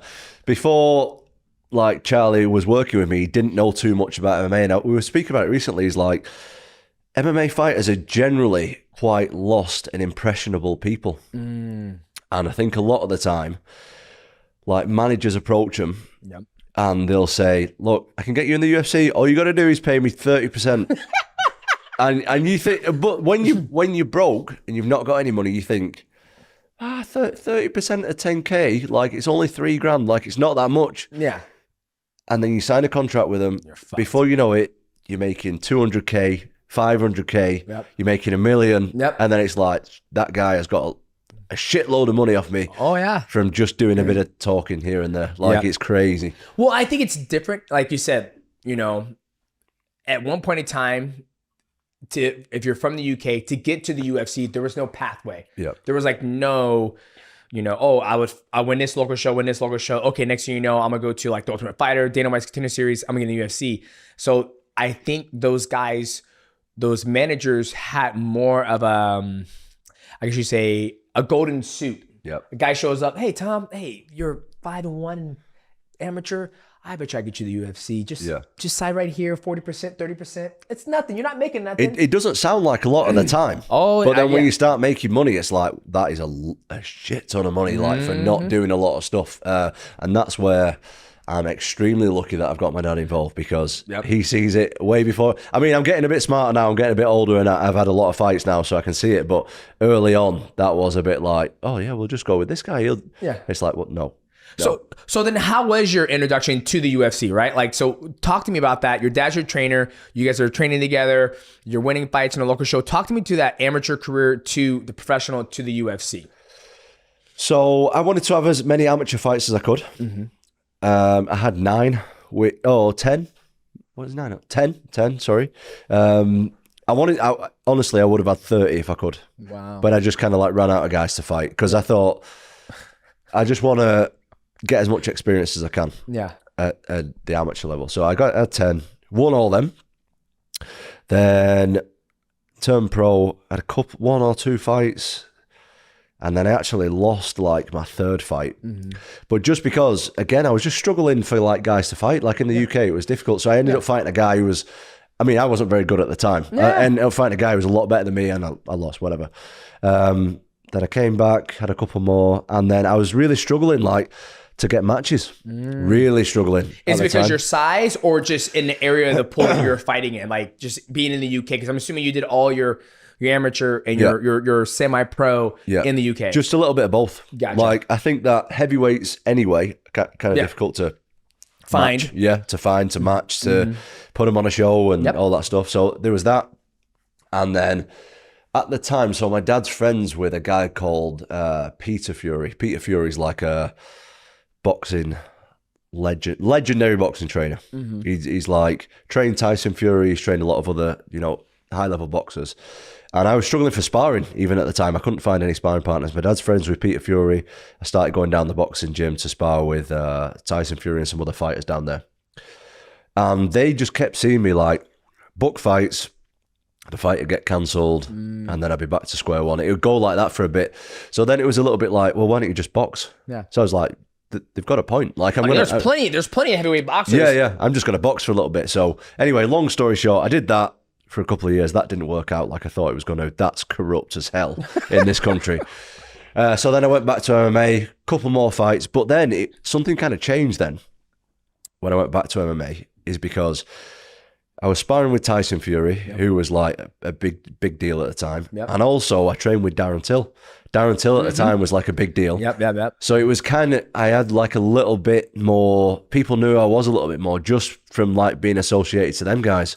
Then I started, I signed with a company called Cage Warriors. You familiar with Cage Warriors? I'm not, no. Cage Warriors is like a big European, like Conor McGregor came through there, a couple more guys. You said Cage Warriors. Cage Warriors, It's your accent. I Sorry. apologize. The other day, somebody said, "Oh, it must be nice going to see the whales." I was like, "Whales?" It's like, say it again. He goes, "Whales." I was like, "There ain't no fucking whales out here." He goes, "I said whales." I was like, "Are you trying to say world?" He goes, "Yes, whales." I was like, "Oh, you're trying to say world." Sorry, wow. your accent. My bad. Apologies. So, Yeah, Cage the accent Cage gets in the Warriors. way sometimes.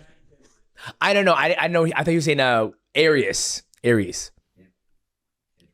Cage Warriors. Cage Warriors. Continue. Cage Warriors. Let's clarify that. Cage Warriors. Yeah, so I was on Cage Warriors. Cage Warriors. Okay. Got a couple of wins on there. I actually signed a 5-fight deal with them. Okay. Had 2 fights, won them both. And they were like, look, we can't match you anymore. And at the same time, we had some interest from the UFC. But I think at the time, I probably had maybe 8 or 9 pro MMA fights. So not that many at all. I mean, but you got to account for your amateur career, and then your semi-pro, and then you went boxing, and then like, so you're putting a lot of work in, a lot of groundwork in. You know what though? I was always like, because I'd always sparred at a high level. Like high level people, I'd always sparred in different disciplines as well, like we spoke about before. I'd always been like, gone to spar pro boxers, I'd like wrestled any Russian guys who were here, Iranian guys, and then I'd rolled with loads of like high level Brazilians and stuff. So I knew where I was at. Oh yeah. Do you know what I mean? But I just thought between me and the big names, I just didn't have enough experience. I was aware that that's quite a big thing. But anyway, like we spoke to the UFC and we were like, oh, shall we take the UFC contract? And I was a bit like, I think I want to get more experience, you know. I think I want to finish this Cage Warriors contract and get as much experience as I can. And then Cage Warriors were basically like, listen, we can't match you anymore. Like, we don't know what to do. So at the time, I didn't really have much of a choice. Yeah. Then I booked a fight and then COVID hit. Oh, fuck. So then it was like a year of waiting then, I think, something like that. Yeah. That is crazy. It's refreshing to hear somebody who's a world champion saying that I didn't want to rush. I want to get as much experience as possible. Yeah. Because that's the biggest thing I see.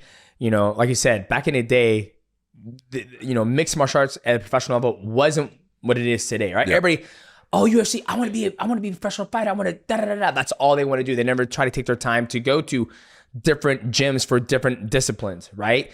And then once you go pro, you can't go back. Yeah. Right? Like once you get to that ladder, there's no going back. And we have a guy that I train with now who's a professional fighter, and he is in that limbo where he's fighting and he will lose. And I'm like, you're not making the right decisions. Yeah. Like you're at a point now where you can't go back. You should have been learning how to make these decisions when you're an amateur, or you should be more comfortable on your feet. Like I tell him, I was like, you look lost on the feet. Like, do you know what you're doing? He goes, yeah, I feel like I do. And I was like, when I watch, I feel like you don't. And I said, you're supposed to figure that out as an amateur. So I told him, you need to go do smokers to get, pop, sure. pop, and move. But he's at that point now where he had a fight and he ended up winning the fight, but he dropped the guy. The guy dropped him, and it was a tough fight. The guy was more experienced, and he came out. He goes, man, I don't think I'm ready for this level. And I said, too fucking late. I was like, you've already crossed that boat. You gotta navigate that sea. And it's refreshing to hear you say that. I want as much experience as possible. Now, does that come from just your own feeling, or is that also your dad say, hey, let's keep doing this. Let's try to get as many fights as possible? Well, I was around a lot of guys who came from Cage Warriors, and yes, that is Cage Warriors. I got it now. You said Cage Warriors, so I got that at time. And I know that other different shows. Yep. And these guys were like steamrolling people, and then they go to the UFC and they'd get steamrolled. And so you had it. And I don't know if this is like globally or it's just a UK thing, but people talk about UFC jitters. They call it in this country. That's in the US as well. I mean, when I got in there, I was in WC. Then I went up to fight Kid Yamamoto. You know what?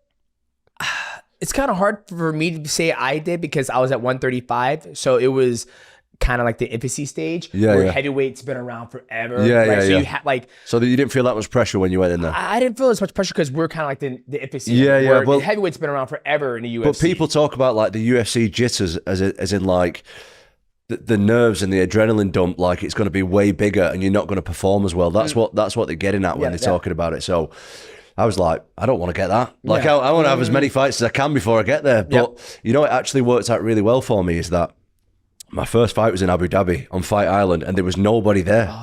So it was like that. So I had like 4 fights before I even fought in front of a crowd. Wow. In the UFC. In the UFC, yeah. That's fucking crazy. But then I went from, so it was actually a nice little build up because I went from the first Abu Dhabi card, which was like literally 10 people in the building, 20 people in the building. Then the next one, they started like slowly letting more, so there was probably like 100 people in the building. Then I fought in Vegas and it was probably similar, 100 people. And then the time after that was in Vegas again in the Apex. But they started letting like small crowds in then. So there was probably like between 500 and 1,000 people. Yeah. And then when I made, then my next fight was in London and they put me on main event against Volkov. And there's like 22,000 people. But I was already like used to the interview process. The UFC gloves, Dana White sitting cage side, the cameras, like I was used to everything then. And it was like, I was all right with it. Yeah, I was fine with it. But it was like a nice, slow build for me. So I'm pretty, like the pandemic was pretty bad globally for everybody. But I think for me and my career, like it worked out pretty good because I got really comfortable in the things that a lot of people feel nervous about. Yeah, usually, I mean, I remember when I fought, my first one was UFC 126, Anderson Silva versus Vitor Belfort in Mandalay Bay. I think it was sold out. Yeah. And like I said before, there was no 135 for me to look up to. Yeah. So it was almost like, oh, here you go. But it was a big, massive arena. And plus, that was the prelims. So there was like maybe 200 people in there, 500 people. But it's nice it's funny to hear that you slowly got the introduction and got your feet wet. And then eventually, main event, London, 22,000 people. And how did that feel in your home country? Oh, that was good. That was good stuff. And I think this is going to be difficult for you to relate to for sure. But as a guy from like Manchester, like the O2 in London is the place. Like you've made it if you fight. Like, and now obviously I fought a lot of other places, that MSG and all the rest of it. But like that's massive for a guy from Manchester to fight, to sell out the O2 in London. So, and I think that show especially, that was like the first international show after the pandemic. So like the UK fans were like so thirsty for some action. It was like the atmosphere in there was incredible that night. It was unbelievable. Or probably thirsty for somebody from you're homegrown. Yeah. Right? You train here. Yeah. You're still with the same team, right? And for you to come here and headline on your own soil, I think that's massive. And the UK people will get behind you. Right. I think a lot of people don't take that into consideration because a lot of people, they train like, oh, I'm from the UK. And then they leave the UK. They go to America and start training and all that stuff. And then when they come back, they don't have that same fan base. They might. But for you to stay here and continue to train here and stay with the same team, I think that speaks a lot more noise to the fan base here in the UK. Yeah. I mean, I personally love being here. I don't, especially now with the training situation, like we have a training situation where it's just light heavyweights and heavyweights. I feel like we've got one of the best heavy mats in the world, seriously. And because the thing is with the heavyweights, it's like usually every gym will have like one big guy, usually. Yeah. And like everybody's struggling. And then we didn't even do it intentionally. We just started training with a few big guys, and then obviously pictures get out there and more people just wanted to come. And now like we have guys, other UFC fighters with us. We have like Bellator fighters, PFL, like every big organization. We have heavyweights in the gym all the time, like every single day. It's unbelievable. But something else that I really like is, like obviously I'm in the US from time to time and a few times a year usually. And I do a little bit of training when I'm over there, of course. But something that I do find when I'm there is like, especially being in Vegas, and I absolutely love Vegas. It's my favorite city in the world. Absolutely love it. Love the PI. I train a little bit at Extreme when I go there and a couple of other places, and I love it. The thing that I don't love is that everybody knows everybody. Yeah. Whereas like I feel like I'm here You're and nobody you're in the trenches. You're working. nobody knows anything about me. Yeah. I didn't Anything know about that. my style. And something that I really like as well is like I have the shortest UFC fight time average in UFC history at the moment, 2 minutes and 2 seconds. Yeah. Like nobody. How do you average all your money you made? No, and do it? no, You should no. do it Because for me- your dad will do it. Like, okay, son, you make about. No, the money, obviously fighting is a big thing, but the biggest thing, as you know, like I'm preaching to the choir, is like the hard yards are done in the routine, in the sacrifice, in the what you have to put your body and mind through every day. It's not, the fighting bit is relatively easy in comparison to doing everything else. But yeah, something that I really like is like the fact that there isn't too much footage out there of me online. There's obviously all my fights are on there, but then nobody can say, oh, I sparred with him. Oh, I watched him spar. And this is what he does. I'll go and tell this guy. Oh, you know, we have a tight team. We have, like I say, light heavyweights and heavyweights. We're all close. We're all friends. We bring select guys in, and that's it. Now, is that you're doing? Or is that more like who oversees the training? Is that your dad? That's my dad. I don't do it. I don't do anything. I just show up. Oh, you show up and your dad runs the whole thing, the strength conditioning, everything. I mean, I have a strength and conditioning guy, but when it comes to the martial arts, the boxing, everything is done by my dad, from the sparring to everything is organized by him. Yeah. That's amazing. And what's your dad's background like? So the fans can or the viewers can understand like what is your dad? You know, has your dad competed before? Yeah. Oh, well, by the way, my dad hasn't been my only coach for the whole time. I've obviously done a bit of everything, so it's not just my dad for the whole time. No. But same here, right? Yeah. I think it's important. You need to have other looks from other guys. It's not literally just one guy. 1000%. But I think, you know, we always say that, right? Like you go to a Michelin restaurant, right? And you have one head cook who's overseeing the main dish. Exactly. You're going to have somebody who goes, hey, Tom, why don't you try this? And your dad's like, oh, you know, I actually kind of like that. I'm sure if some guy came in and he goes, okay, Tom, what you going to do? You're going to do this, this. And your dad's like, what the fuck? There's loads of them. There's loads. Exactly. So your dad's like, you know, we're going to respectfully, we're going to weed him out. And we're going to, you know, take what you like, but don't take everything, right? So I think, but I would like to say, I feel comfortable, you know, I've only met you for maybe about an hour and a half, but I feel like your dad's been the overall seer of everything. I'm like, okay, absolutely. So. Absolutely. Well, I think that what you need to understand is like, I started in the gym when I was, like I say, 8-9 years old. Exactly. And my dad has probably been to a solid 95% of those training sessions. Exactly. So whether it's like my dad taking a lead role in the session or just being there overseeing it, like, he's been there the whole time. Oh, so game planning for your fights, is he sitting there bringing out? Is he pretty much orchestrating the whole entire thing? Yeah, but it's like we always work to a game plan, but it's not to the point. So I've seen a whole different spectrum of people, of fighters over the years. Of course, there's some people who like to have a game plan, like step by step. Right, at this time in this round, this is what you do. Yeah, and for me, that isn't the way mixed martial arts should work for me personally. Yeah. Like, we go in with a general idea of what we got to do. But at the same time, like, I feel like I have done so many reps in my life of different things. Like I said, I've been in the gym for the majority of my life. Yeah. That my body should hopefully just take over and I should know what to do in different situations. So, we'll have an idea, right? We need to put his back on the fence. We need to fake him. Yeah. We need to, you know, throw a lot of kicks and do this, that, and that. But it can't be like, in my opinion, it can't be like, right, when he jabs, we do this. You do this. Yeah. He's going to grab you this way. You need to counter this way. Like, general ideas of stuff, 100%. You need to, you know, have an idea of what your opponent's going to do and what you should do when they do this, but it can't be like step by step by step, this is what you got to do. Yeah. Well, I'm so mad. Like, I'm sitting here and I'm listening to you talk. I'm so pissed off that you haven't gone to the second round.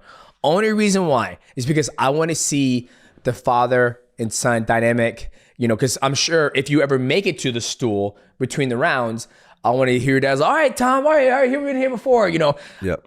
Nobody's ever seen that. Yep. Like what happens if Tom gets in trouble in a fight? What is the corner like? You see some people's corner, come on, you gotta pull your head out of your ass, Leon, you gotta it's just chaotic. Then you see some guys like, okay, breathe.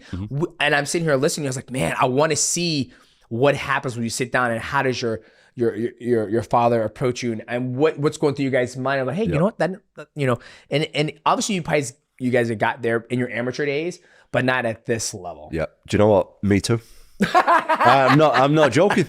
You know, I think I don't know about you, but I'm just speaking for myself. But martial arts for me, I want to find out stuff about myself. Yeah. That's a big part of what it is. It's not just about going in there and knocking someone out. Yeah. Like, that's fantastic. Like, Yeah. I'll take that and getting loads of money and driving around in a nice car. Like, that's cool. Yeah. But also, I want to find out what I'm all about in the later rounds as well. So that's always a backlash I get from, you know, opponents teams. I hear people speaking about it on interviews and podcasts. And yeah, the biggest disadvantage is that Tom's got is he's not had the rounds. Look, I completely agree. But that isn't my fault. Exactly. That's the fault of my opponents. Exactly. You might go your whole entire career and never seen a second round. Right? If I can do that, like, I absolutely will. But I think people are taking away the fact that you put years and years and years and years in the gym since you're 8 years old, getting your body prepared to be able to execute that stuff. If it was so easy, why isn't everybody else doing it? Yeah. It ain't fucking easy. I have probably one of the most longest fight time in my UFC career because, you know, I don't have the power. I couldn't get myself in a position where I can land that knockout shot like you do, right? Yep. Like, I never put myself in the fire to be able to land that shot or be able to receive that shot. You do. And it's not easy because if it was, everybody and their mom would do it, right? Yeah. Everybody in the heavyweight division would have the shortest fight time, right? But that's not the case. Yep. You look at John Jones, you look at Tsarukyan, you look at Volkov, you go down the whole fucking list, and they don't have the shortest fight time. Yep. Like I said, it's not a criticism. Like, I can see why people would say it, but for me, I don't take it personal because, like you say, if everyone could get a 2-minute knockout, they would. Yeah. And I'm actually never going in there and being like, I'm going to knock this guy out quick. Yeah. I'm in my mind, I'm always like, I'm here for 25 minutes. Yep. Like, honestly, the thing that my dad says to me the most on fight week is just go in and enjoy it. Yeah. Go in and enjoy it. Don't even try and think about anything. Just enjoy yourself. And when I do that, I seem to win really quickly. And so I've got like a little thing where my opponents, every opponent that's said to me, honestly, is I'm going to drag him into deep water. I've knocked him out in the first minute. Yeah. So like every time an opponent says that, I'm like, okay. Yeah. Well, it's also because you're a heavyweight that pushes the pace. You're not as scared to put yourself in the fire, right? Yeah. When you do that, you're forcing this. And this is what's supposed to happen when you fight. And when the car crash happens, you're the one who's walking away from it while the other person's still in there, you know, unconscious. And that's where I think a lot of people don't realize is that you put yourself in that fire, and that's why you're able to, you know, if they say that, you're like, okay, perfect. Drag me to deep waters. Like, anybody can drag anybody to deep waters, but you still got to drag the body out to deep waters. And if you drown on the way out there, that's your fucking bad. Oh, definitely. I mean, I want to be there and see how it goes. I'm not trying to do I'm not trying to do this. I want to see what I'm like. But the thing is, it's not a knock on me. It's my opponents. Like, I'm hitting people and they're going over. Yeah. And like, I'll absolutely, if I can do that for the rest of my career, I'll come out with the shortest fight time average, the most bonuses in UFC history. I think you'd be an idiot to not take it. I agree with you. It's like what Chael Sonnen says. He goes, I don't want to fight the hardest person. I want to fight the easiest person for the biggest check, and I don't want to take no damage. So I think when you're, you know, the media, the fans, all the athletes, I think they're just envious that they're not in your shoes for somebody to come in to, you know, the hardest sport in the world and be able to get out unscathed, essentially, time and time again. Yeah, and I think that people in the mind, they're always like, I want the hardest fights possible. This is like something else and they want to see more macho and stuff.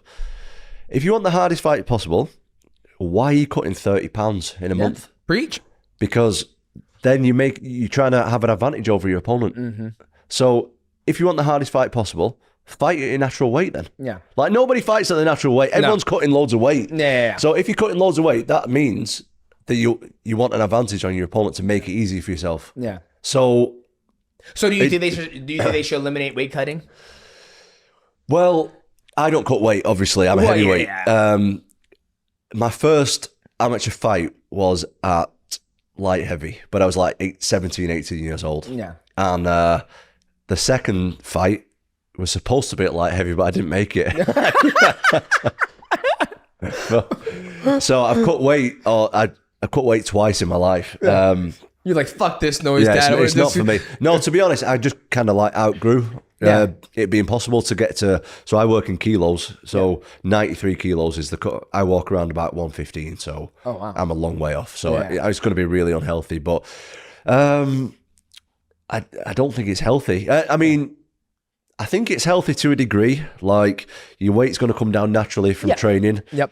You follow a good diet, your weight's going to come down naturally. You can do a little bit of water, but I think when people are depleting themselves of like 10, 15 pounds the day before, they're taking all that water off the brain, and then the next day they're going completely exhausting themselves and taking punches to the head. I think long term, it's not the best idea, to be honest. No. But I wouldn't want to speak too much on weight cutting because I don't do it myself, so it'd be a bit hypocritical, I think. Yeah, for me, when I was cutting to 125, there'd be times before I would fight and I'd cut like 8.5 pounds just because my body and the water weight wasn't coming off. So I'll do 8.5, and back in my day, you would weigh in at 4 p.m. the day before the fights, and then you would have to hydrate. So now when you guys fight, you don't weigh in. You do weigh in, but you don't have to cut weight. You can weigh in the morning, we hydrate, ceremonial weigh-ins. So back then it was like you would wake up 8 a.m. in the tub, you're on weight at 11 a.m. Then from 11 a.m. all the way to 4 p.m. or 5 p.m. because your main event, you're dehydrated the whole fucking entire time. Yeah. You make weight, you rehydrate, and then you're fighting at maybe 10 p.m. at night. I did it because I was just so fucking small. I had to, right? Like when I fight at 135, you had Dominic Cruz fucking suplexing me, and my skill level wasn't at his. But then when I went to one championship, it was amazing. I was like, I'm not cutting weight anymore. I still cut a little bit, but not as much as when I cut to 125. And when I look at your frame, I'm like, you seem like you are fit year round. It fits like you're an athletic build of a heavyweight. You're not fat. Yeah, essentially what I'm trying to get at. I think a lot of people look at me and think I'm not that big and heavy, but I got my actual I got loads of blood work done recently, and I also got like some testing and. I saw that. I saw it. You were sick recently. Yeah, I was sick. Yeah. I've been sick for quite like a few months. But anyway, that's a different story. But whatever. But I'm 250, 255, 12% body fat. So damn. Like if I'm going to lose, that's good. Why would I want to lose 50 pounds if I'm 12% body? And something else for me personally, like one of the reasons that I'm very successful with my style, and again, I don't want to give too much away, but because I'm very, very athletic for the size. You are. My balance is great. My agility is great. That is, as well as other things, but that is a big advantage that I've got in the heavyweight division. Yep. A lot of people are slow, ploddy, they've got no balance, they've got no distance control, they can't move in and out fast or anything like that. Mm-hmm. The light heavyweights, on the other hand, they've got all that stuff that I've got. A lot of them, I train with light heavyweights, and I generally find it a lot harder to train with the light heavyweights than I do the heavyweights. Who's a light heavyweight champion right now? Ankalaev, right? Yeah. I think Ankalaev moves good on his feet, but Alex Pereira, I think you're faster than him. I truly believe you are. I feel like you move like in and out. Your style in and out is faster than Alex. Alex is a plotter. He needs that calf kick.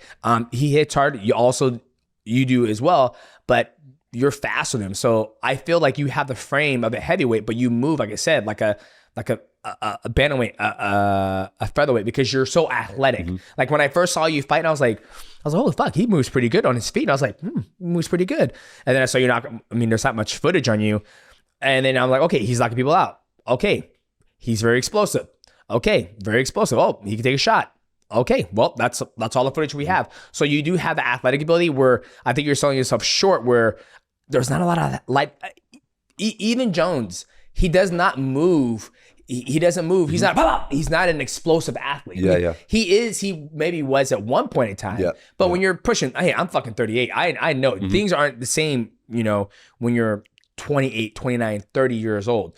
You slow down, right? And granted, when you slow down, you become more intelligent. We don't have to move as much. You don't have to be explosive.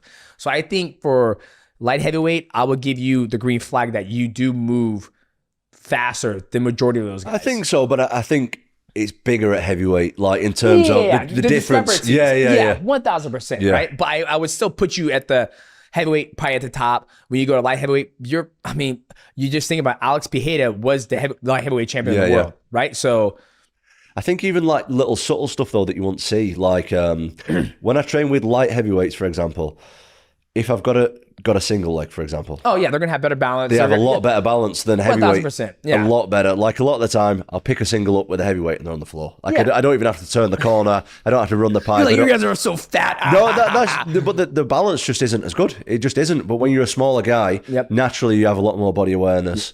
You can move and put your balance in the right place and stuff like that. Yeah, that makes sense. Okay, I see where you're coming from. I was like, Tom, I think you're light heavyweight. You're probably up at the upper echelon too with your movement because that's like I said. When I first saw you fight, I was more impressed about your movement, like how you were moving for a heavyweight. All heavyweights hit hard, right? But can a heavyweight move back and forth, light on your toes? Like, this is not you. You're like this. Your heels are off the ground. That was the biggest scene. Like, when I watch fights, my friends say, nobody likes watching fights with me. Like, when I watch fights with Michael's like, why is he doing this? I'm just sitting there like this. And he goes, my friend's like, what are you watching? I'm like, I'm watching their body mechanics. I'm watching what they do. I'm watching their ticks and how they're moving. That was the first thing I noticed about you was like your movement was so good. And then I was doing just a little research and I was like, okay, I saw the part where you were talking about you're a boxer. You wanted to box. I was like, oh, makes sense. That's why he moves like that. But hearing your story now, from all the different sports you've been in, it makes more sense where the athleticism comes into the frame of your body because you've been doing it for so long since you've been 8 years old. Yeah, I thought, well, that's something that we definitely work on. We've been doing it a lot this week, haven't we? With just like the footwork, that's something that you need to work on. Definitely. Absolutely. And I actually think that even though I don't have a background in like karate or taekwondo, I think that footwork style works a lot better for MMA as opposed to like a Thai boxing style. Yeah. Just for like the distance control and the wrestling attacks, like that in and out movement works. It's hard. Way better. It's hard to get someone. Especially for a heavyweight. I want you to sit here and exchange with me. And I was like, nope, not happening. Nope, not happening. You're always changing the dynamic of the distance, the void, or changing the angle of the puzzle of the fight. And like I said, that was the first thing that caught my eye when you fight. It wasn't the fast knockouts. It was like, wow, he moves good for a heavyweight. I was like, impressive. Good for you, Tom. Good for you. Thank you. But honestly, like, I feel like I've got so much more to show. But I'm hoping that I never have to show it. Do you know what I mean? You don't have to. I'm hoping that I can just do every fight like that. Well, but, after you're done with your career and you want to retire, you can just, hey, I'm gonna do a kickboxing match. Hey, I'll do IBJJF, or I'll do other stuff just to show people like you're full run or you right after the sunset, like, guys, he was one of those guys who got away and we didn't really see. I hope so. Nobody was good enough to take me. That's what I'm hoping. What I'm hoping. And that's where I think a lot of people. Like I love what you said recently is that you don't care who you fight. You just want to fight. I just want to be the undisputed heavyweight champion of the world. I don't care if it's Jones. I don't care if it's Silk. I don't care who it is. It could be King Kong. It could be one gorilla. that big ass meme going on right now. What do you think, Dad? How many Tom Aspinalls do you think it would take to beat the gorillas? 3. Oh, no, I don't know. I'm not sure about that. I don't know. We're not getting into this debate. But you have always stated you don't care who you fight. You just want to fight and be active. You want to be pushed to deep waters. And obviously nobody's been able to do it yet. So now on the everybody always wants to know, when is it going to happen? When is it going to happen? Newsflash, ladies and gentlemen, a lot of things happen behind closed door, right? Obviously, you've been out spoken about like you want to fight John Jones. Yep. Obviously, Jones is trying to get his whatever he's got going on together. How me and Michael were talking about this before you guys got here. This is the only sport in the world that I know of that you can have somebody hold your career back. Yep. Meaning that like, okay, we have a healthy champion who has shown a little bit interest to fight you, not really a lot of interest to fight you, but you can't fight because you're like, I'm just trying to fight, but it's not happening, right? God. I guess speak on that. Like, how frustrating is it, for you? Your dad is like, guys, can we just get a fucking fight? Because it's not like you're getting younger. You're only going to get older, right? Yeah, sure. I'm quite lucky in that regard because I don't feel like I have a lot of miles on the clock, and the 32 is quite young for heavyweight. Yeah, you're getting right in your prime. I would definitely fight if I could. Well, I had a big injury a few years ago. where it was like potentially career ending. Was it ACL? So I did a little bit of my ACL, but MCL, meniscus, and they actually took some of my femur as well off. So it was quite a big surgery. Hey, your femur as in the bone? Yeah, or? the bone. Holy shit. I didn't have a meniscus for a long time. So basically, in the area where my meniscus should have been, the bone like started growing to become like a shock absorber. They just shaved it off. It's Wow. weird stuff. So you're telling me that your femur grew Yeah. into the space where your meniscus is supposed to be in order to compensate for that. Exactly. Yeah, What yeah. the fuck? So that was a bit weird. Dude, were you? Oh, it just grew into that space. Yeah. I was like, you fucking bit strange. Okay. But anyway, I had the big injury, and then it was I was at a bit of a crossroads, really. Like, I made a little bit of money then. Yep. But I made enough to like buy a house and stuff, and then it was a bit like, do I want to carry on with this thing, or it was obviously devastating stuff to get injured in front of everybody and stuff. But anyway, it was a tough time for me. Came back, took me a year with the rehab, with the knee and everything. I'm not talking about drugs. I'm talking about Yeah, I get you. Yeah. the physiotherapy and all that kind of stuff.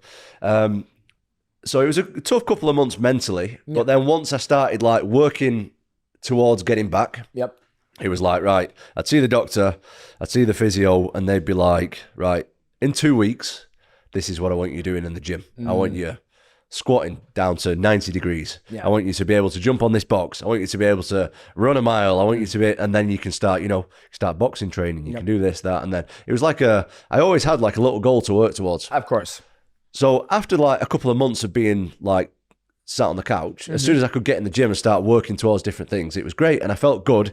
And I was like, right, I definitely want to come back. Now I'm going to go. I don't have any injuries. I'm going to win the heavyweight championship. I'm going to become this legend. I'm going to knock everybody out and all that stuff. Like, I felt great about it. And I was on my recovery path to getting back. Now I've been almost a year inactive with no prospect of anything apart from weight. Yeah. So now is actually a little bit more of a tricky time for me mentally than it was then. Even though you had a reason for escaping you from the cage. Even people then were like,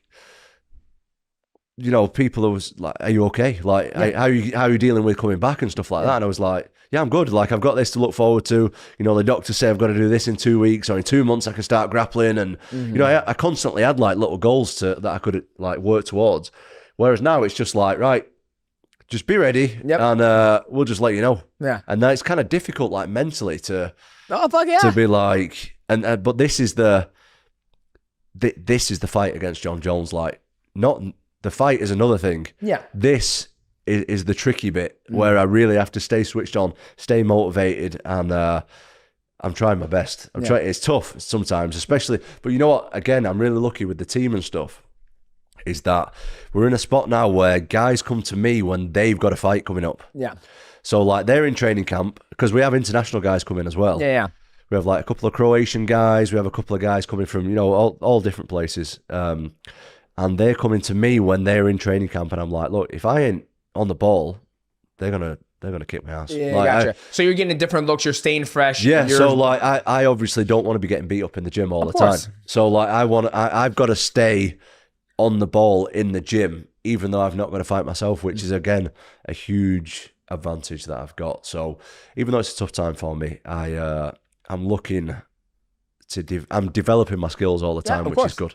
Well, I think I listened to the interview. I don't know if you saw it, because I know usually when you talk on WhatsApp, you kind of keep yourself off of Instagram. You don't listen to the news. But GSP said that, the most important thing you could do right now is focusing on your overall skill set. That way, when whatever opportunity does present to you, you're that much more prepared. Where it's like, I've been prepared for this, not physically, but also mentally, that when my feet hits that canvas, it's like I've gone through this simulation 1,000 times. Yeah, definitely. I'm constantly working on stuff, but everyone wants to kind of chime in, and this isn't a pop at GSP because I love George. He's like my favorite fighter ever. Yeah. But as you said a minute ago, no one really knows what's going on behind the scenes apart from me. Exactly. You're in the office cooking. Yeah. You and your dad and everybody's cooking. It's like, hey, we're gonna keep on. I'm gonna get to the YouTube channel. I like this specimen. You're always continuing to work, right? And I think that's important. And people, that's a hard thing the hardest thing about the sport of mixed martial arts is that we're very accessible. Yeah. Right. Like fans can get to us. They can talk to us. Right. Yeah. And they're always like, oh, they're never going to fight. You know, you're stalling. Da, da, da. I was like, guys, I'm doing my own thing. Leave me alone. So I think it's smart that you stay off Instagram, but you are in the kitchen cooking with your father, preparing for whatever's to come next. Oh, I'm in the gym twice a day, every day. Oh my God. I don't miss. Never. How many days a week do you take off? You take any off? Just Sundays. Just Sundays? Yeah. I train once on a Saturday. Damn, Dad. You got him working. I just love it. I absolutely love it, you know. And I think, see, people, again, we're referring to people online, but people's like... You people, comments, what does he mean, you people? What are you talking about, these people? No, people are like, why are you doing all this training with no fight? I'm like... Why not? I train all the time anyway. Just because I've not got a fight doesn't mean I don't train. Like, I'm not thinking about... I'm thinking about the next 5 years of my career. Like, I can use this time. Like the amount that I've leveled up from now to my last fight is ridiculous. Yeah. It's like night and day difference. And sometimes, you know, it actually, you know this anyway, but it works to your advantage not having a fight book sometimes because you can level up a lot. Yeah.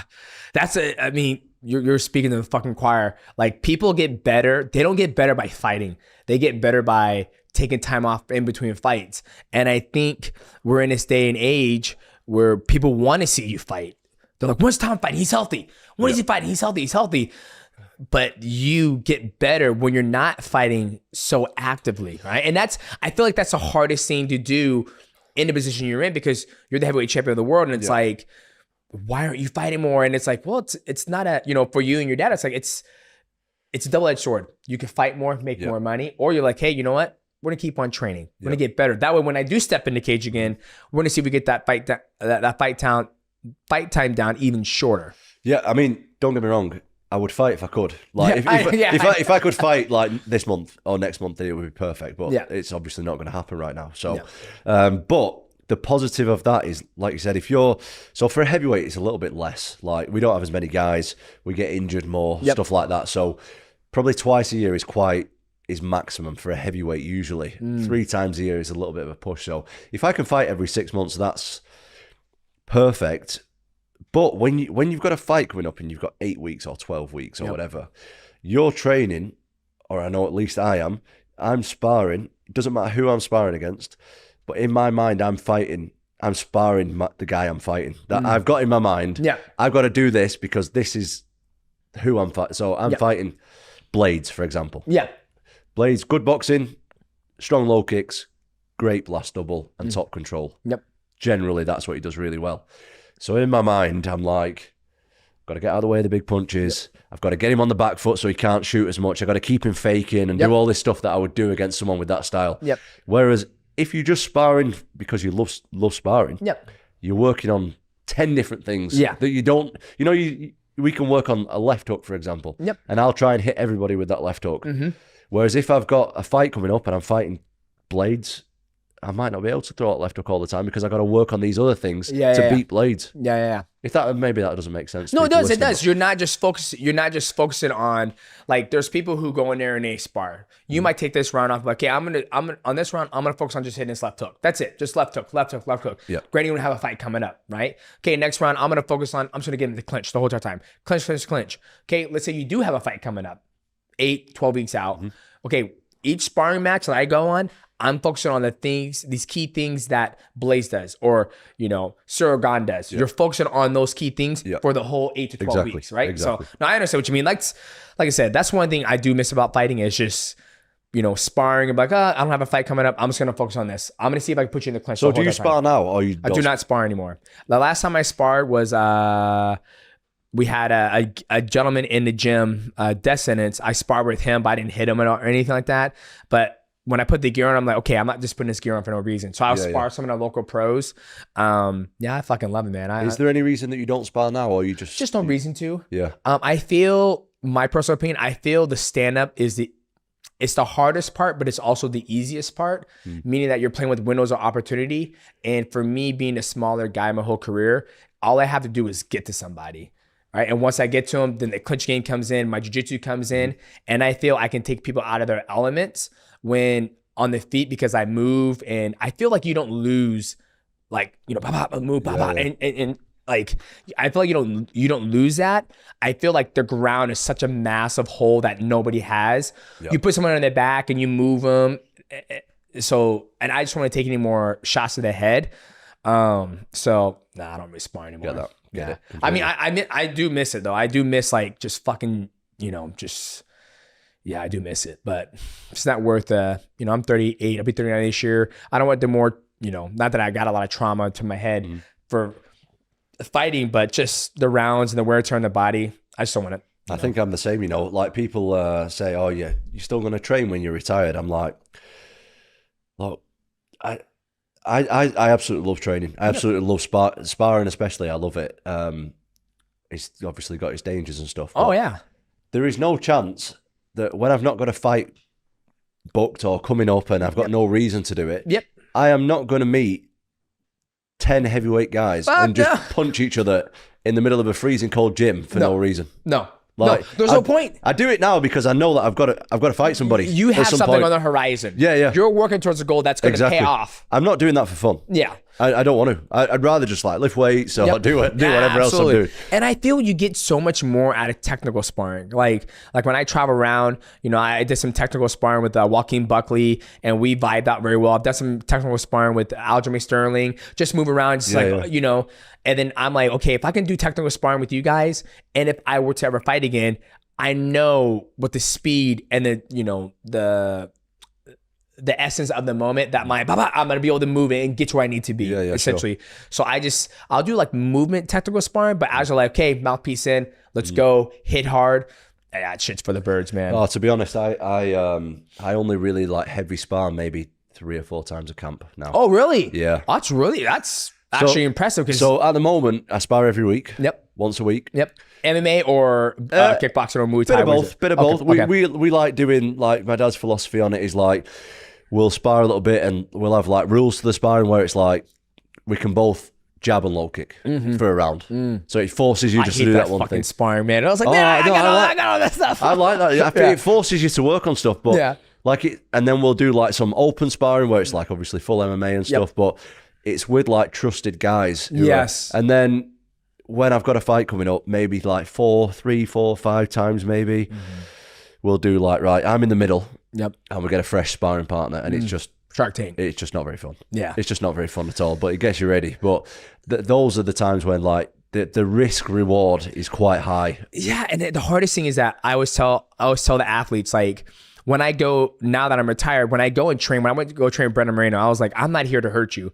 I'm not here to prove that I'm better than you. I'm here to just feel you, to see how well you move. And if we can, exchange knowledge, perfect. And for you to, the whole goal is to get you ready and for you to be healthy as fuck when you get to the fight. Yep. There's no reason for, a guy going in there that you don't trust to fuck you up and cut you. And it's like, great. Now I can't go fight. Now I can't make money. Good. Are you happy? You got one up on me. Now I can't feed my family. I can't pay my bills. That's the worst thing. And that's one thing I always hated about, granted, I was always around people who I trusted. But when I see people get injured in the gym, I'm like, guys, like, he's got to get ready for a fight. He's a professional fighter. Like, you're trying to help him get there, be the dummy, and get your ass beat by him, essentially. Oh, me and my dad speak about it all the time. There's I don't know, because I've predominantly trained in this country. So, I mean, I've been to quite a few gyms internationally and stuff, but people are having life or death spars in the gym a lot. Yep. Like, people are getting knocked out, people are getting injured, and it's like, guys, you're leaving your hard fights in the gym. Yep. No one cares. Yeah. No one cares if you win a spar. Yeah. It doesn't matter. Yep, exactly. It doesn't, like, you are leaving your brain cells in the frigging gym. What are you doing? And I think, there's definitely a place for that kind of sparring. Like, if you're new to MMA, and you need to know, like, if this is what I want to do, you got to know, like, can I dig in and can I be exhausted, get hit with that body kick, and carry on? Because not everybody can. You need to know that for a few years at first. But now I've had, like, I don't know, 30, 40 fights. Like, why am I going to keep doing that? Exactly. I know that I've got it. Yeah. I know I can do it. So why am I going to... I might as well do it when I'm getting, like... Paid. Yeah. Yeah, no, I agree. I might as well do it there. Yeah, I never gave it to someone. I was like, sparring. I was like, there's no fucking point. I was like, there's nothing booked. There's no point to get the brain cells. Something else that I've noticed as well is, like, people who have them hard spars, like, it takes a toll on them mentally as well. Like, they start quitting in the gym. Yep. And then they start, like, save like in my opinion, there's only so many times you can like give up on yourself in life, like in a spar or a fight. Why are you going to save that for the gym? Yeah, no. Save that for the fight. Like save that fight or flight emotion. Save that for the fight. Yeah. Why do you need to do it in the gym? Yeah. Well, I think when people do that in the gym, they're building that quit switch in them. Yeah. Right. They're quitting the Yeah, gym. exactly. That's what I'm trying to say. Yeah. It's like, oh, I gotta go hard. I lost this. And then when you get in the fight, your body's gonna feel that same that build up, that trauma, and it's like, oh, you know what? This hurts. I think I'm gonna call it. Instead of go in the gym, move, do the hard rounds with people you trust. Yeah. To a certain point where it's okay, I'm not gonna hurt you. We're gonna move.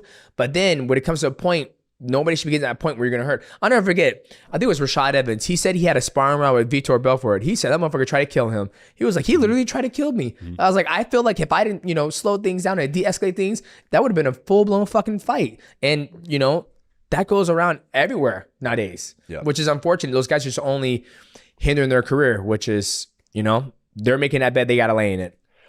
I know, but a lot of coaches encourage it as well. It's so bad. That's why you got a great coach. Yeah, it's so Somebody bad. who's been with you since day one. You definitely need it. I'm not trying to put anybody off hard sparring because you need it to a degree, but there's a time and a place. Yep. There's a time and a place for it, and it definitely isn't year round, and it definitely isn't a couple of weeks before a fight. Yeah, definitely not. Oh yeah, that shit. Yeah, I don't know why.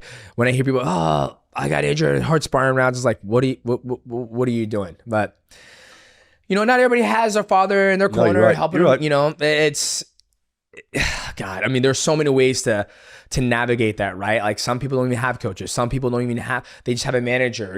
At one point in time, it was just bucking his brother, getting ready for fights. Right? Not everybody has. The best of both worlds, where you have your father as your manager and your trainer looking out for the best interest of you. Yep. Right. No, you're right. I want to switch gears. You got this amazing YouTube channel. Right? Oh, thank you. It's hilarious. I love. My favorite part's probably the intro. Some say that it's the best MMA YouTube channel. It's the best MMA channel. Careful now, dog. On YouTube. Careful now. I know where we at. We in your country now, but don't. Some say. Some do say that. Some do say. I didn't say it myself, but I've heard it from others. Hey, I'm a fan of it. Talk to me about the YouTube channel, because I feel it's very important for people to see you outside of you whooping everybody's ass, even though that's not a very long time. I think it's very important. Talk to me about you going on this journey, starting to put yourself out there more with the channel. Okay. So my friend sitting over there, Charlie, who's not on camera, Charlie. but Charlie is over there. Me and Charlie do it. Charlie's my friend. It's very easy because he's my friend. That's very, very easy. But the reason I wanted to start doing it is because I'm not one of them guys who's going to sit there and talk shit and sell myself. Do you know what I mean? Yeah. Also, I wanted to make myself a little bit bigger, if I'm honest. Yeah. Bigger as in building your brand or? Building the brand. Okay. Yeah, building the brand. Yep. Also, I want to put out there, because I feel like in the UK, MMA is still a little bit behind US, to be honest. Yeah. In terms of the way people look at it. Yeah.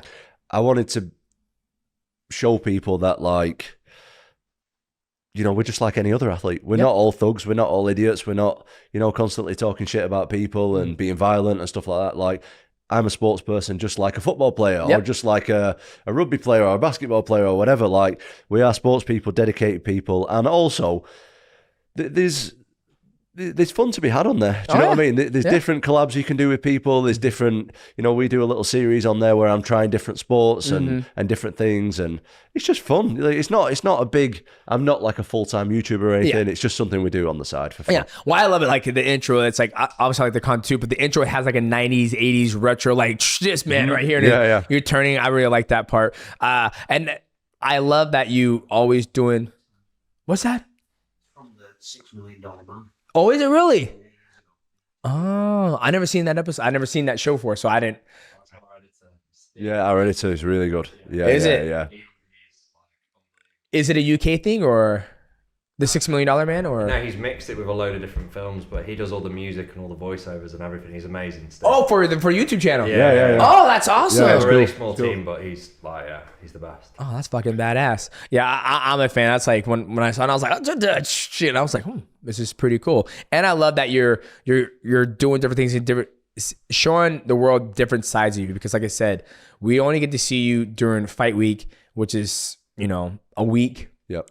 You go in there, you beat your opponent, then you disappear, but then you give us the YouTube channel, so we were able to see you do the collabs. And you done a collab with Eddie Hall, I believe. Yep. He just fought. Yep, I know Eddie. You know, how's that dynamic? Like, you know, you have one of the strongest men in the world, the heavyweight champion in the world. You guys get a chance to collab together. What's that like working with him? Well, Eddie trains with us from time to time as well. Eddie comes up to spar a little bit.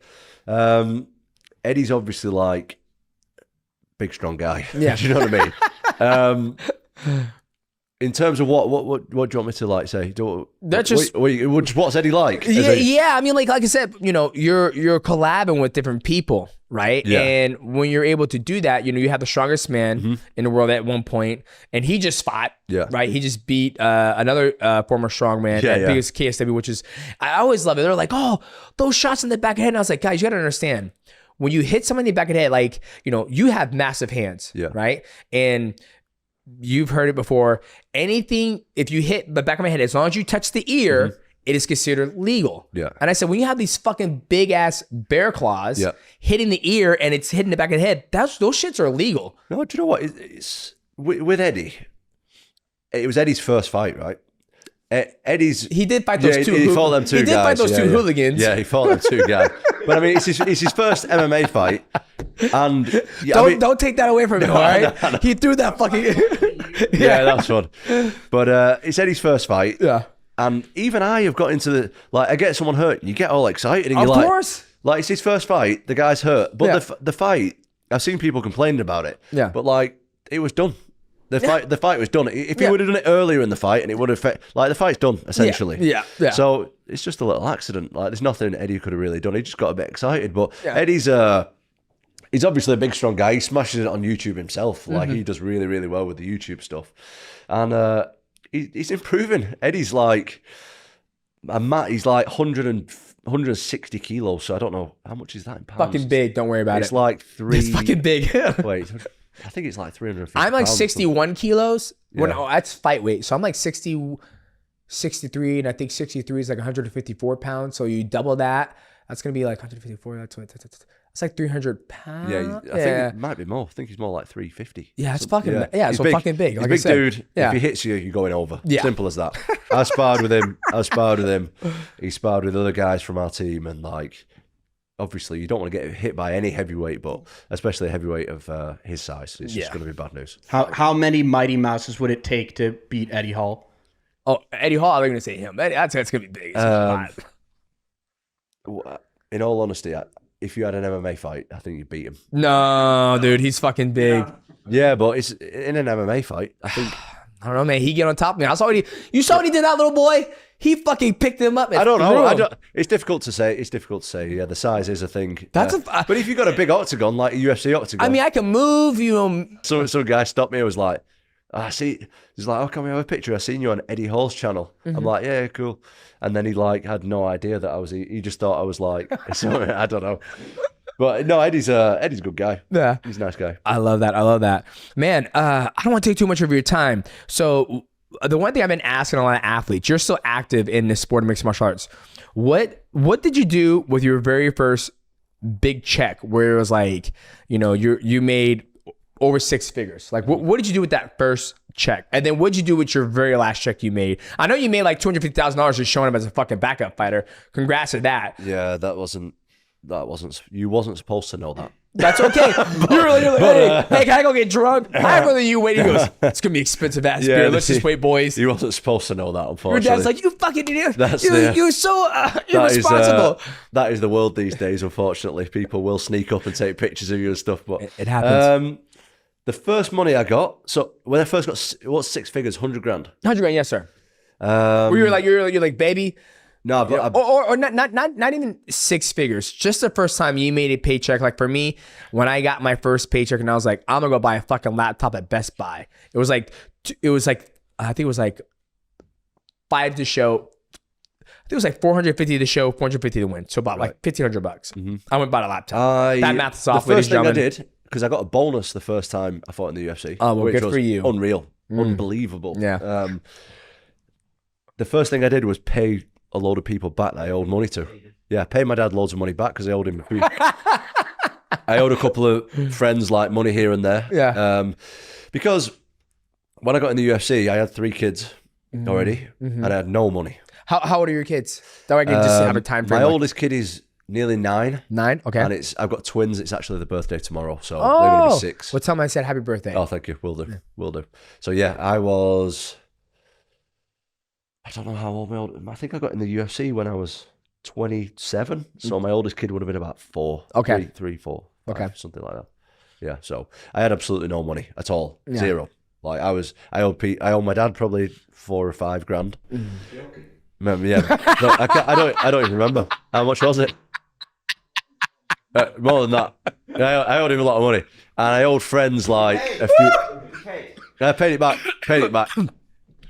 And I'm sorry. I didn't have any money. That's fucking hilarious. He goes, "You're kidding, right? You're fucking lying right in front of me." I can't remember, but I owed people money. Yeah. So I paid them back. That was the first thing. Yeah. And then what'd you do with your very last check? Like the last check that came in, obviously you're still, I usually ask retired athletes that, right?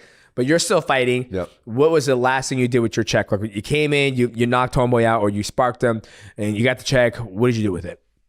If you want to share, you don't have to share. But don't worry about what I do. I'm not. I bought a really nice house, but that wasn't with my last fight. So I bought like my dream house For you, man. a couple of fights ago, actually. What's Tom Aspinall's dream house? Are you on acres? Or you got 2 floors? Yeah, big so rambler. I live I've got like a 3-story house, and it's like in the middle of nowhere. There's no one around apart from animals. How far is that from you? Oh, not far. 10 minutes. Oh, okay. That's good. Yeah. That's good. I'm still like in the area and stuff. I'm just Yeah. like a bit more on my own, which is great. I love that. But yeah, I don't think I really bought much from my last fight. Do you know what I don't really, I'm not a massive spender, to be honest. I've got everything I need, to be honest with you. Everything from now moving forward is just like a bonus, which is nice. It's great. That's what's up. Okay, well, Tom, this is your opportunity to let people know where they can find you, how they can support you, the YouTube channel. Obviously, ladies and gentlemen, the fight will get... I'm just going to say this right now. You know what pisses me off? Everybody's looking for fucking clicks. Like, oh, the fight's done. And this is going to fight. Shut the fuck. Nobody knows truly what's going on besides you, your dad, and the UFC. I hate when the guy's like, oh, from sources says, it's like... When he announces it, that's when the fight is going to be done. Okay, but how can people support you, find you? Oh, they can find me across all social media platforms, including YouTube, Tom Aspinall Official. Some people say it's the best MMA content on YouTube. So I didn't say it, but some people say it, is what I'm saying. And you can find me everywhere, man. I'm across everything. You can find me on there. That's what's up. That's what's up, ladies and gentlemen. Oh, Michael, you want to say something? Yeah, so I hate to do it, but I am going to ask what you just talked about. If, in your honest opinion, when you look at Jon Jones, would you say it's a money thing or not wanting to fight you thing, or do you think it's a combination? Well, I can tell you some stuff about the money situation, but I'm not sure I can say it on camera, so I will tell you that after. I think I think I'm a bad matchup for him, to be honest, and I think he knows it. My opinion, I think it's a huge risk. Yeah. It's a huge risk. You're younger, you're athletic, you hit hard, you pose problems.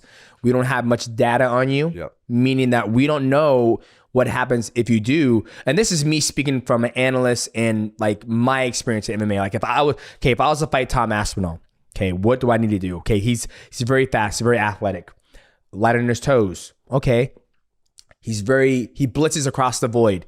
So if he gets across the void, can I take that shot? A lot of people have not been able to take that shot. So if he gets across that void and I get hit, I might go fucking down. That happens, you become the biggest fucking star ever. You just slayed the GOAT in a lot of people's eyes, right?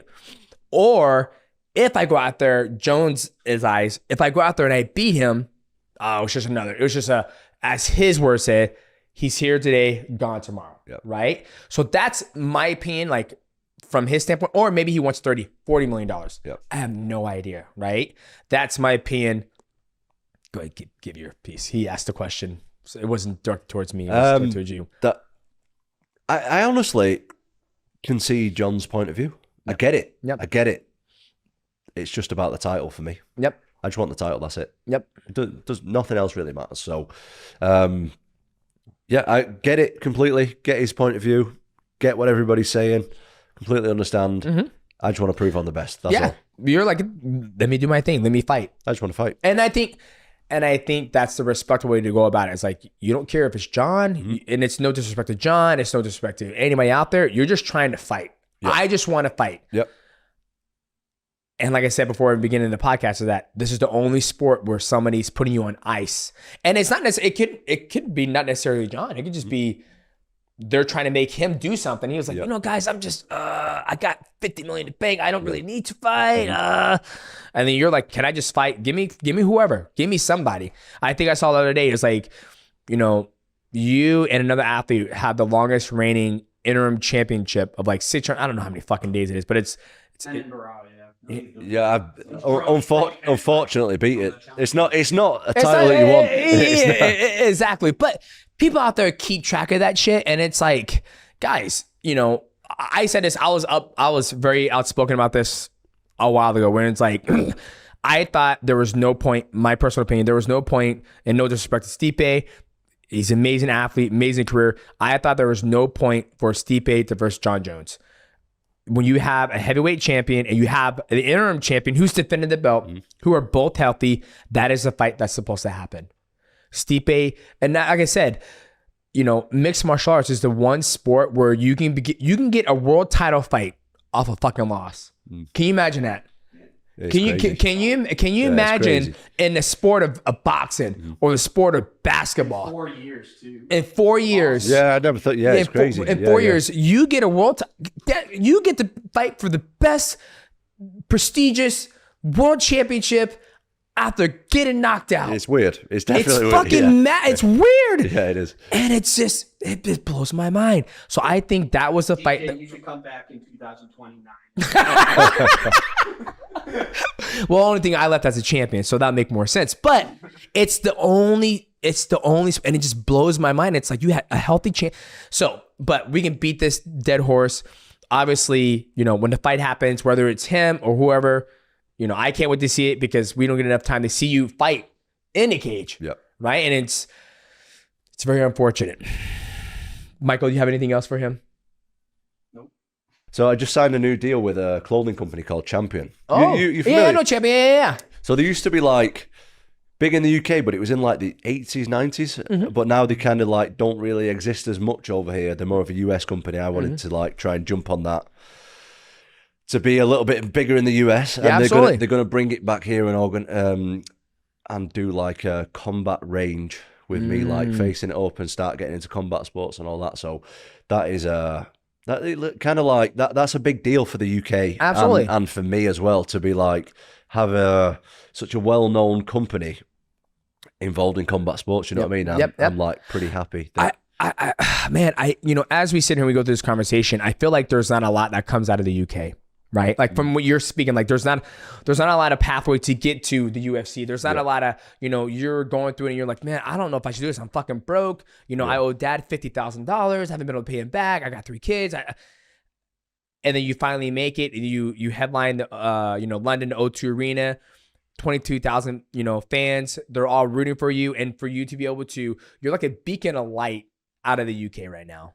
Oh, thanks. Right? I mean, there's like, a few others. It's not just me. No, I can't take all the credit. I know that you take.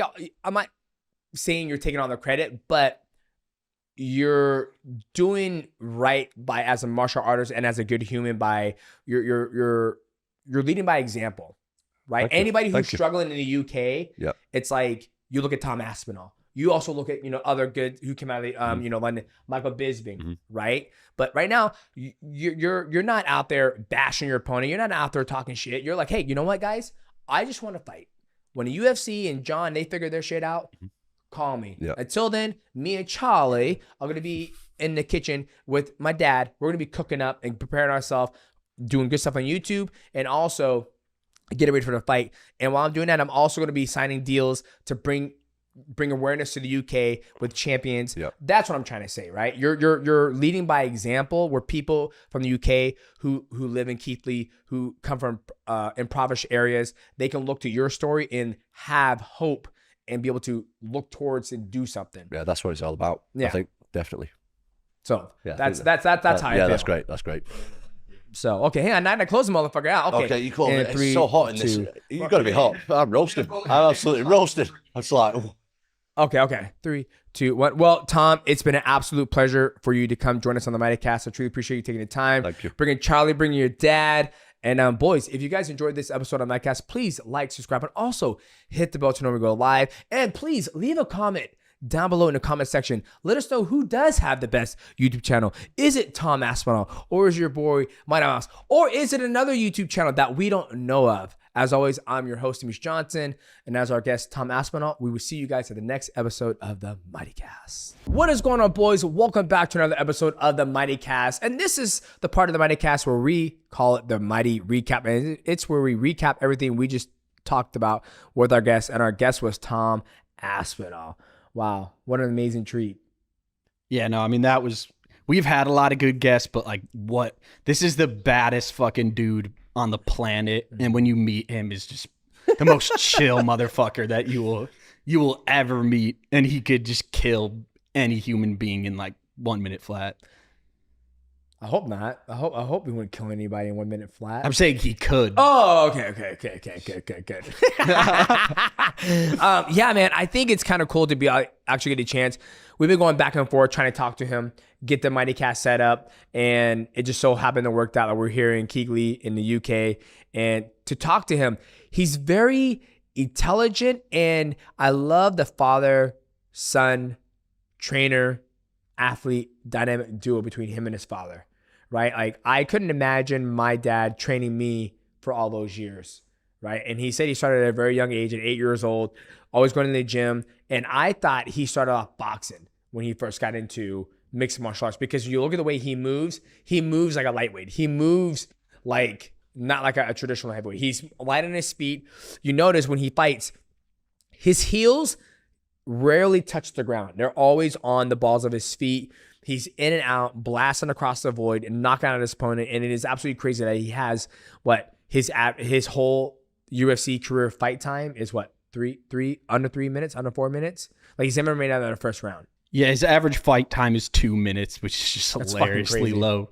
And I just think he has a very positive mentality, because he's being put in a situation that just sucks. I mean, there's nothing else to say. He is healthy. Yep. He's in the prime of his career. He's only 32 years old, and he has not fought so he fought in July 2024.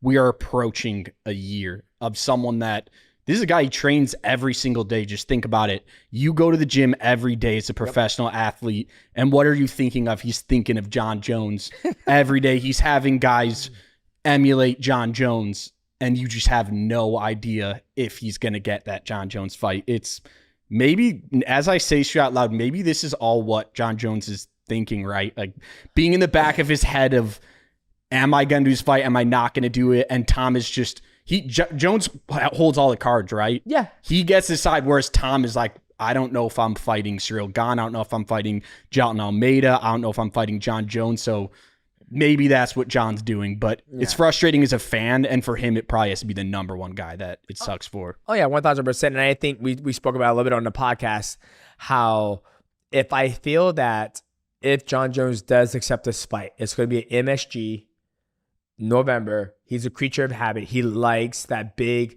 monumental moment, big cards in New York. It's going to be there. And, Jon Jones has spoken about, he wants 6 months to train for Tom Aspinall. And I think the biggest thing, when you look at a guy like Tom Aspinall, there's not a lot of tape to watch him. We haven't seen what happens to Tom Aspinall when he's put in this position, when he does this. All we see is him going out there, blasting across the void, knocking people out and getting off. Very athletic, lots of power. That is a recipe where you want to have time to prepare for.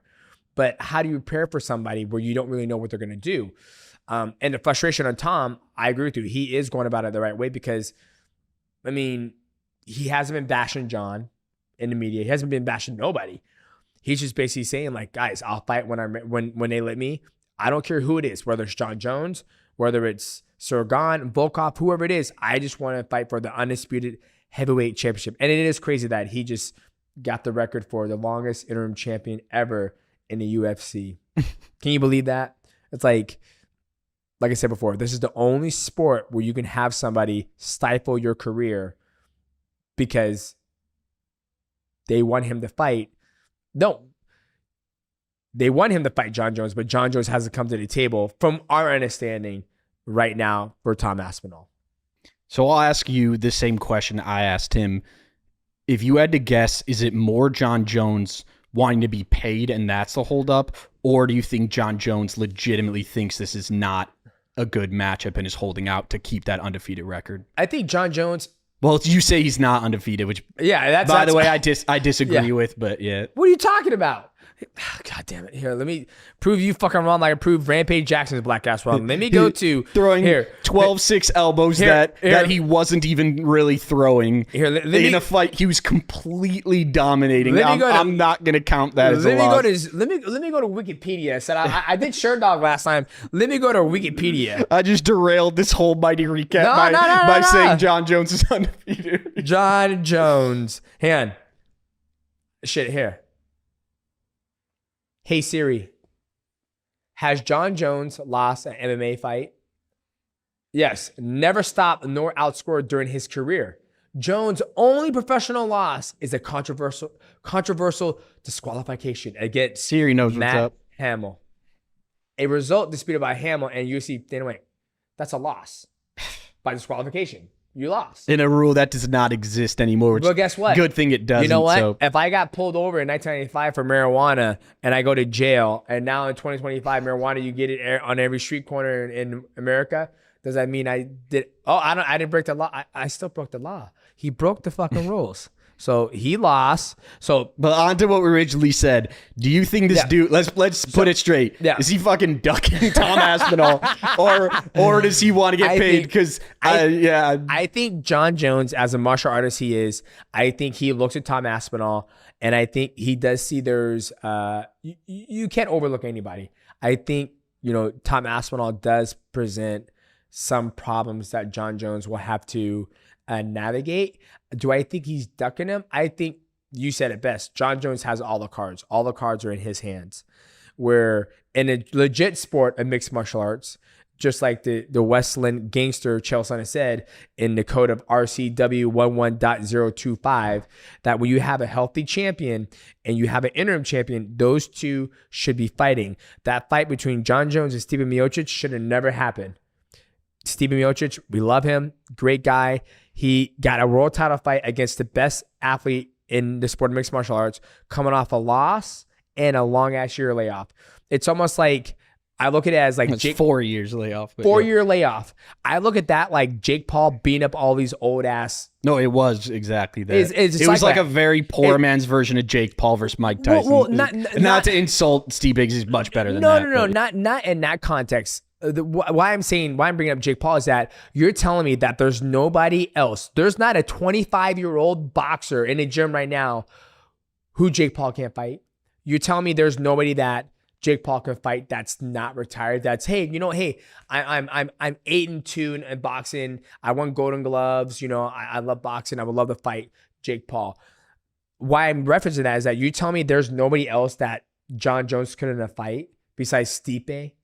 Like, he could have fought Tom. He could have fought Jailton Almeida. But that's the craziest thing is Tom, and he said on the podcast, did have a very serious knee injury, right? But that is not why. That has not been played any factor into this layoff. That's what's. I think in sports we take for granted how short a prime is of a fighter. Yeah. And we are just wasting it. Yeah. Wasting it. He is sitting there doing nothing. We really had to sit there and watch John. Come on, how's Stipe going to beat John Jones? I knew he wasn't going to beat him. If he just sat there and let him punch him a couple times, I feel like John would have been okay and just shrugged it off and kept going. Like, I don't think there was any. It's like in Avengers when Doctor Strange is like, how many scenarios do we win? I don't think there was even. No, I don't even think there was that with Stipe Jones. I think Doctor Strange would be like, he's like, yeah. No, there's zero. Like it's so. You have Stipe as Robert Downey Jr. So he goes, Tommy, is this in a fight time? It's not gonna happen.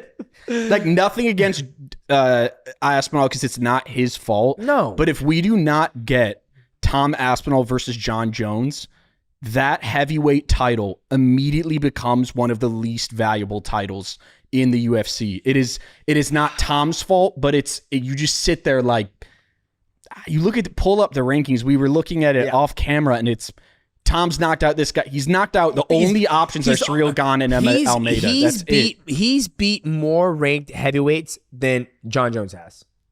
Oh yeah, well no, that's for sure. I mean, John Jones has only beat Ciryl Gane and Stipe, and that's it. Yeah. Right, and like I said, this is a sport of mixed martial arts where you can get a world title. Look again. Sean O'Malley is getting a title shot off a loss.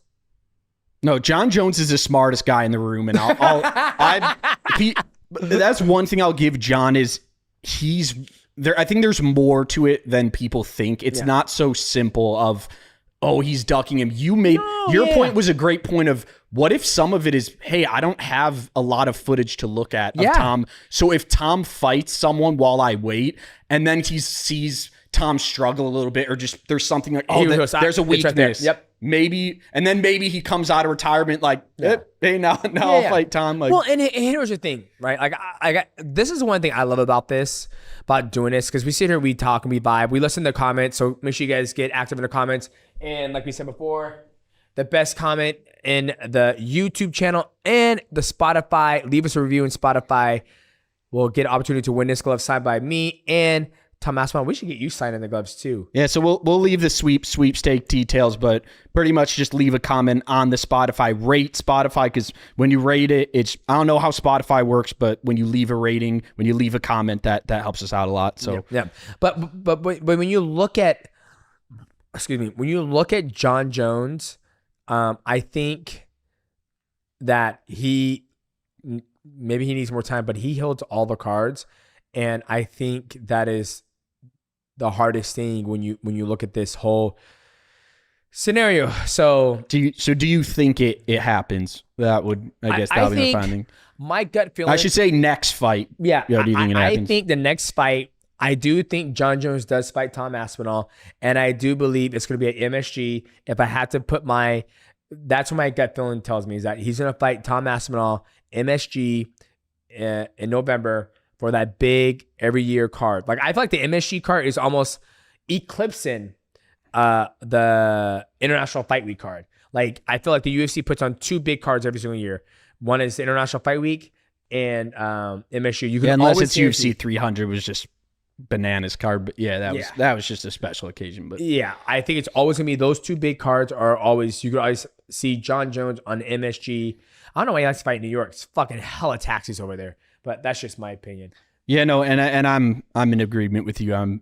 This might age poorly, but I actually do think it happens. And I will say though, if it doesn't, we got to redo our GOAT. If it doesn't happen, we got to redo our GOAT mountain video, because I don't want John Jones in. Take his head off that mountain. Like, if it never happens, like if you're saying never, I mean, I just don't. I don't even want to acknowledge that John Jones was a heavyweight champion if it doesn't happen, because he wasn't. If he didn't beat Tom, to me, he's interim. You said Tom Aspinall's the interim champ. I think Jones is the interim champ, to be honest. It's until they fight, it's not undisputed. Who did? Oh, it's very interesting, because this is the first time where the heavyweight champion in the UFC left the UFC, Francis Ngannou. He left. No, that's what fucked everything up. He left. And then you had Ciryl Gane, who lost to Francis. Exactly. Beat John Jones. Well, no, lost to John Jones, but yeah. Well, I mean, yeah. John Jones beat Ciryl Gane, became the heavyweight champion. And then you had Stipe, who came off a loss. Against Ngannou, who left. Who left. So no one's the real champion. It's crazy. So I agree with you. I think this fight, it should happen. Should have happened a long time ago, right? Should happen a long time ago, when you had the healthy John Jones and you had the healthy. It should have happened. When it should have happened was instead of the Stipe fight. That's when it should have happened. Like, and it's weird for Jones, because you said aren't you the same age as Jones? Like, that's a big. He is. I'm 1 year older than him, so he's gonna be 38 this year. So but either way, though, that year is, I would imagine, significant for Jones. Like, why wouldn't he wanted to fight younger in his? You just get older every year. That kind of surprises me. I think when you start making, you're successful and you start having different goals in life, you have family, you want to do different projects. That's how I see it. But I still think, all in all, I think that fight should have happened. John Jones versus Stipe didn't need to happen. I think it should have been John Jones versus Tom Aspinall. Hopefully we get it. I think it does. I'm in agreement with you. I think it happens. And if it does, I mean, legitimately one of the biggest fights in UFC history. That's, 1,000%. God, I can't wait. Just for that build. Oh, I can't wait. Just the build. Now that you came out, you fucking stopped ducking me. They got to bring back the face-to-face. Oh, my God. If they could just do the DC, pull it from the DC playbook. John Jones. That was a different time. That was a different era. Bring it back. I want that. Hey, pussy, if they actually try for fight promotion for once instead of just a shitty fight poster. Those days are long gone. We were talking about that, guys. In the comment section below, me and Mike always talk about, and a good friend in the podcast, MMA Guru. He was talking about like how MMA Guru told me to ask Tom Aspinall about him. Fuck. Rip. Well, that would have been fun. Rip. But like, could you imagine if they did like a legit trailer for that fight? Like, if they did like something like no, I mean it would Conor McGregor versus Josie Aldo. If they did like a trailer, you know how fucking badass. But you know, crazy is that we have to talk about it like it's some thing that wouldn't it be great? Look what the boxing did with Usyk Fury. Like it was it was amazing. It was like a movie level freaking. I could go on forever, but not to focus on all the negative stuff. Like Tom, I think Tom is like. When you find someone like that, you build the whole company around him. And that's why his loss has been so felt, because to not have one of your biggest draws as champion not fight for a year, it makes these pay-per-views weaker. It makes you just want him. Like, he should be fighting every 6 months. Twice a year. Yeah. And I think you hit it on the nail when we were talking about the YouTube channel, right? It's like, if he didn't have the YouTube channel, nobody would know what he's been up to. Nobody would know what he's going through in his life. But for him and his producer, Charlie, to produce the YouTube channel, which is pretty good, by the way. So make sure you guys go follow his YouTube channel. It's like... Ours is better, but yep. Yeah, I agree too. Come on now. If he didn't do the YouTube channel, we wouldn't be up to date. We wouldn't see his personality. We wouldn't be able to see more of him. So I would hope that they finally figure out what he's going to do, whether he fights John Jones, Tsarukyan, Volkov, somebody get this healthy, young individual stud a fight.